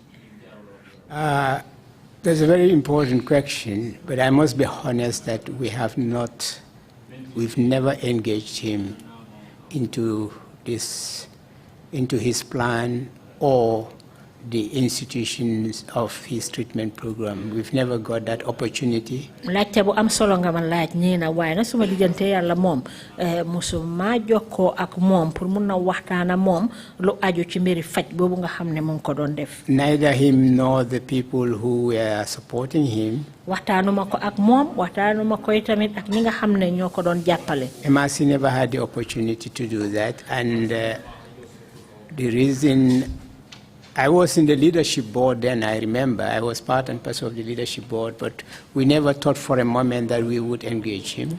bokkoon naa ci njiit yi nga xam ne ñoo amee woon doxalini MRC waaye nag musu ñoo xalaat daal ne daal dañ war a jokkoo ak moom. And as I said, the castigation and the condemnation he made to the UNDP was very early on, very early on. te ma wax la ne nag ca njëlbeen ca ndoorte ba ci la ŋàññoon ñi nga xam ne ñoo di mbootaay xeet wi. And as an international organization, if you see that happen, te loolu boo gisee mu xew. You have to be, I think leadership demands that you need to be very cautious. Bon nag njiit yaa dafa laajte ne da nga war a bàyyi sa xel bu To baax. engage a personality of this nature. Pour I'm sure you understand that because you work in an international organization. That's the reason. But then, Dr. Gay, perhaps you could just dilate a little on Jammeh's attempts to collaborate yes, with MRC. I'm coming to that. That's the second one. I was just coming to that. So, but after the treatment was on, and this was during the time I was in Dakar. The director of MRC called me and said they've received a letter from Jammeh. Director bu MRC daf ma oo ne nag am na letter buñ jot bu bàyyeekoo ci Jammeh. And the letter he was suggesting that he would like to collaborate with MRC. te ca letter ba lim ci wax mooy dafa bugga ak di jokkoo di liggéey ak MRC. To do a clinical trial on his medicine against asthma and hypertension. Pour nag ñu seetlu li nga xam ne moo di garabam yi nga xam ne moom la doon jëfoo pour faj li nga xam ne moo di asthma. And we discussed this and then prepared a response. ñu waxtaanee nañ ko nag dal di waajal nag li nga xam ne mooy tontu biñ ko war a tontu. And our decision at that point is that we are not mandated to do clinical trial on herbal medicine that has not been tested at the laboratory level. liñ nangutoo woon mooy ne ñun suñ liggéey bokkut ci pour ji seet garab yi nga xam ne moo di garabi nit yu ñuul yi ci suñ machine yooyu nga xam ne fa la ñoo seetee. We can only ethically do clinical trial if a drug has undergone certain testing before clinical trial. niñ ko mun a defee rek scientifically, that's what's the convention. ay garab yoo xam ne dañ koo mun a seetlu balaa moo dugga ci nit ñi pour ñu jëfee ko loolu mooy suñ liggéey. And so we wrote a polite letter indicating that our mandate does not include doing research on traditional medicine. ci lañ dal di tontu rek tontu boo xam ne bu tegginu la won ko daal ne ñun suñ wàlli gëstu daal jubluwut ci fànn boobu. He came back, we got a letter signed by the secretary that the president, does not even want your help. I mean, it was a very rude, short statement. Gannaaw bi nag ci lañ jot leetar boo xam ne daal boo àndut ak yar la woon ne daal bu bàyyeekoo ci secteur bi di dëgg la sax président bi moom soxlawut seen dimbal. And at that point we were also worried again and say we're going to be in trouble. Gannaaw loolu sax taxoon na ñu jaaxle ne ñun nag jafe-jafe ñëwal nañu. But we did the right thing and we were sure we did the right thing. waaye nag ñun óoroon nañu ne liñ def mooy liñ war a def rek te def nañ ko. Yeah, so it wasn't a surprise that long after all this saga of treatment, the Ebola crisis came, and then we had a new director. The Ebola crisis came, and we were chosen because of the site, the MRC, magnificent international site that MRC has built. They felt we should be a partner in the trial of the vaccine that was discovered for Ebola. Gannaaw loolu nag ci la jàngoro bi ñoo wax Ebola ñëw comme que MRC nag ràññee nañ ko bu baax a baax ci wàllu liggéeyam ak tolluwaay bi nga xam ne noonu la tolloo ak bitim réew ñu dal di jël nag pour ñun tamit ñu bokk ci ñi nga xam ne ñoo di seetlu loolu di doomi jàngoro boobu. So the funders demanded whether we would be happy to be a partner for them to fund a clinical trial. ñi nga xam ne nag ñoo doon dépasse mbir yi ci lañ sàkku ci ñun ndax bugga na ñoo bokk ci ñi nga xam ne ñoo di seetlu ci wàlli faj gi loolu nga xam ne mooy doomi jàngoro. We accepted and then we put the proposal before the ethics committee in the Gambia for them to review it and approve. Ci lañ daldi nangu nak daldi jël nak ay xalaat ñun tamit bind ko egg ko ci committee bi nga xamne fofu ñoo wara joxe kàddu yu mujjay. When it was approved, we made this, I think BBC was the one that announced that Gambia would be part of the clinical trial for the Ebola with Mali and another institution. Biñ ci nango nak fokk na ci lañ yébané nak ci rajo bu mag bobu BBC ne waaw légui nak Gambia bokk nañ ci ñi nga xamné ñoo di sétlu mbiri faj bobu ci Ebola. This was the most bizarre and challenging period of MRC then, because the president took it so badly that why should Ebola be tested on his own people, and decided to close MRC. I think everybody was aware of that problem. And a letter came and that that by December we should close. So the international committee put together heads, and then at that time, you know, we called the former director Tumani Kora, Professor Kora, was in London. He called me, and then we put together heads and said, what do we do?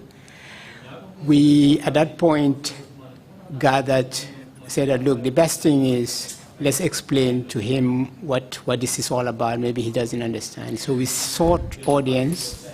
Léegi nak ci la borom xam-xam yi nak da di dajaloo Tumani Kora jamono boobu moo fa nekkoon kilifa ci lañ ne daal nañ seet ni nga xam ne dinañ mun a waxtaan ak moom pour xamal ko mbir yi ni nga xam ne noonu laa demee ci lañ daal di sàkku nag pour mun a gisee ak moom. So he rejected the audience, and then we decided to put together elders. ci la bañ nag ne duñu bugut ñoo gis bugut a gisante ak ñun ci lañ daal di toog nag ne léegi nañ dajale kilifa yi. So we went. You know, it was really a very hard, painful moment during that time, because, you know, none of us could sleep. We went to gather Banjul elders, some Christian leaders, elders, some Muslim elders, to put them together. Jamono bu jafe la woon nag ak ñun de waaye dañ dem mënuñ woon a nelaw sax waaye dañ fexe dajale kilifa yi ci wàllu diina Christian ci wàllu Islam. Yeah, to get the delegation and go and meet him, to explain to him that the country will lose tremendously if MRC is closed. ci lañ dal di dajale kilifa yi nag pour mun koo xamal ne réew mi nag dinañ ñàkk lu bari su fekkee ne MRC tëj nañ ko. Gambia is known in the scientific community internationally because of MRC. Gambia boo gisee ñu xam ko ràññee ko ci wàlli xam-xami harala bitim réew li ko waral mooy MRC bi nga xam ne mu ngi fii ci réew mi. And the amount of money we bring in terms of pound sterling is huge. ak it xaalis bi nga xam ne sax moom la ñoo dugal ci réew mi ci xaalisi Angleterre pound sterling xaalis bu bari la. And we are the second or the third institution that employed more Gambians than any other institution. ñun nag fii ci biir réew mi ñooy ñaareel bi wala ñetteeli liggéeyukaay boo xam ne ay doomi réewi Gambie yu ci bari yoo xam ne ñoom lañ amee ñu di ñu liggéeyal ñu leen a fay. Not only did we, you know, indicate all that, we also indicated for many years, for the past 10 years, what we have helped Gambia government health sector with. emuñ ci loolu rek ñu xamal ko tamit diiri fukki at yi yëpp ak lu ko weesu sax ndimbal bi nga xam ne dimbalee nañ ko réewi Gambia ci wàlli bunti wérgu yaram. So we sent this letter in advance of the delegation meeting him whilst we working with protocol for this delegation to go and meet him. ñu binda letter bi nag yónnee ko ko balaa ñoo ànd ak kilifa yi pour mun a jàkkaarloo ak moom. So I think we were in limbo whether he would accept to meet the delegation or not. But I think the letter, to some extent, you know, contributed. But I think the final person who really influenced him to change his mind was then the British High Commissioner, who made extra effort to see him and talk to him. loolu nag jaaxle woon ne dina nangu wala du nangu wala naka laa gisee lettre bi waaye nag foog naa ne lettre bi daal bi mu ko jàngee mbir yi dugg na ko lool waaye mun nañ cee gërëmi tamit koo xam ne moo toogaloon réewi Angleterre fii ci biir réew mi British High Commissioner bi moom am na ay taxawaay yu am solo yoo xam ne jëloon na ko ci pour wax and that was how we resolved the situation. noonu daal that was the end of our engagement. waaw noonu daal fa la mbir yi jeexee nag daal. Sorry, I had to go through all these explanations. I'm not sure. I don't know whether I digress or not, but... Yes, you did. Thank you very much, indeed. If you have any closing remarks to make, Dr. Jaye, please go ahead and do so now.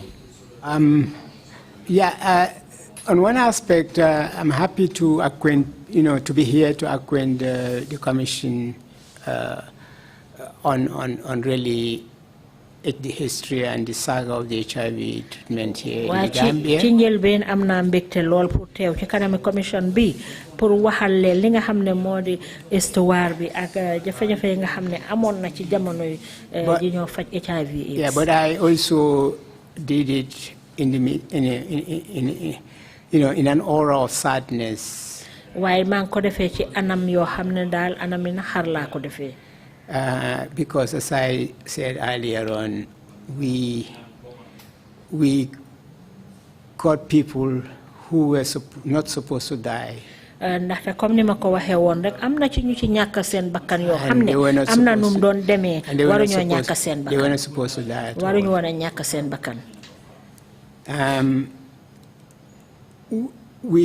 And I want to commend the TRC for this, and we hope it will not only be a reconciliation and reconciliation procedure, but also that every Gambian, as I said earlier, will use it as a way of introspection, as a way of really rethinking about what are we as people.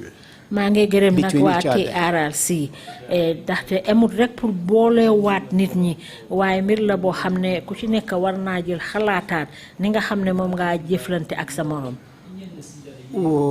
I believe we are losing virtues in this country. gëm naa ne nag am na jikko yu bari yoo xam ne ñu ngi koo ñàkk fii ci biir réew mi. Integrity is quite rare now, and honesty. li nga xam ne mooy jub ak déggu ñu ngi ko ñàkk fii ci biir réew mi. And once this is pervasive in a population, te lii nag bu xasee am ci biir askan wi. more serious things that happen could happen again. lu gën a garaaw yi nga xam ne xewoon na mun naa am mu dellusiwaat. What put people together in a peaceful and productive and happy, cohesive life is dictated not by, money. It's dictated not by. It's not underpinned by positions and power. pour boolewaat nit ñi ñu nekk ci jàmm nekk ci mbégte ak bànnee doonul loo xam ne rek xaalis moo ko waral wala doole wala palaas wala maxaama. It's underpinned by a desire, a patriotism, a desire to see your country grow. waaye nag mu ngi wéeru rek ci nit ki bugg sa réew ak ni nga xam ne noonu nga buggee sa réew dem kanam. And for your country to grow, you have to have the passion of commitment. pour nag sa réew dem kanam foog nga doon koo xam ne dangaa farlu. And in whatever you do, ci lépp loo xam ne yaa ngi koo def. that is qualified by discipline. loolu dafa war a ànd ak yar ak teggin. And if the population and the elders do not fail to preach people, to tell them we have a problem, and for people to accept we have a problem. te nag kilifa yi ak njiit yi buñ des gannaaw na pour xamal nit ñi ne sa dégg-dégg am nañ jafe-jafe. It will continue. lu ko mooy nag suñ defut loolu dina continuer. And we may have more serious problems than we have. The reason is this is a very small country. te mun nañoo am sax jafe-jafe yoo xam ne moo gën a garaaw yi ñu amoon ndaxte li ko waral mooy réewi Gambia bii réew mu tuuti. It was a happy and peaceful country. It's no longer that. réewu jàmm la woon waaye léegi amatut. And I hope the outcome of all this, people will really realize the importance that we as a people are also contributing and having a problem to solve between ourselves. te yaakaar naa ne jataay yii li nga xam ne moom laa jur dina tax nit ñi gën a mun a xam fi nga xam ne foofu lañ wala tollu wante ku nekk. So I would like to end it that way anyway, and then thank the Commission, thank my younger brother here for the great job you are doing, and I pray that Allah protects us, and hopefully this is all going to be a very productive and fruitful outcome for the whole population. Thank you very much. Fofu la ko buga emale nak ma di len gërem yeen ñepp gërewale suma doomi ndey wi di Essa ci liggéey bu am solo bi nga xamne yeen ang ko def te yaakar naane nak jamono ja seen liggéey bi jeexee dina doon loo xamne dina jëriñ réew mi yépp jërëjëf. Thank you very much indeed, Dr. Jaye, for coming to testify before the Commission, as I mentioned earlier. Jërëjëf Dr. Jaye ci li nga nangoo ñëw teew ci kaname commission bi gaaral fi sa ay kàddu.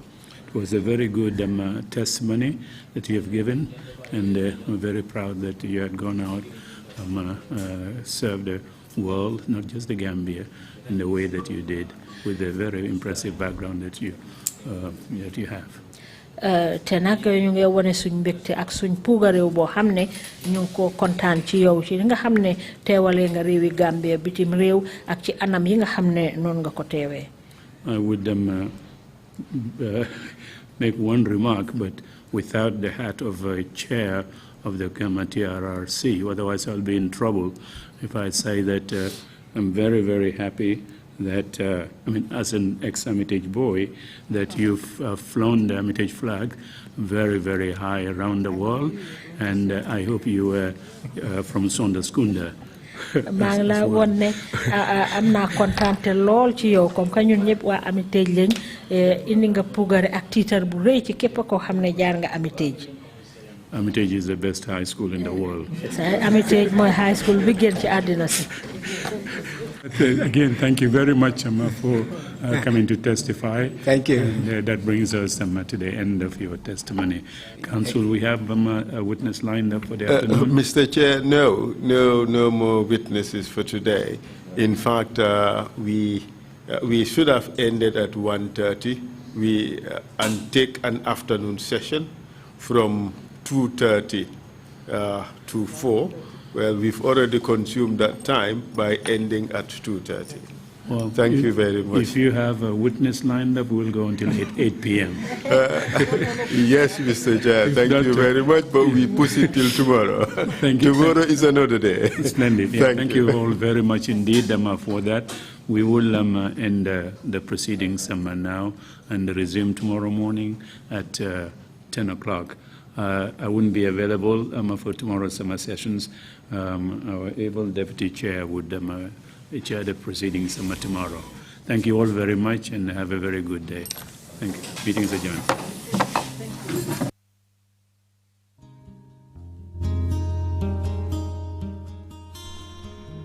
TRRC is mandated to make recommendations for prosecution or amnesty for human rights violations. However, the TRRC has not made any recommendations for prosecutions yet.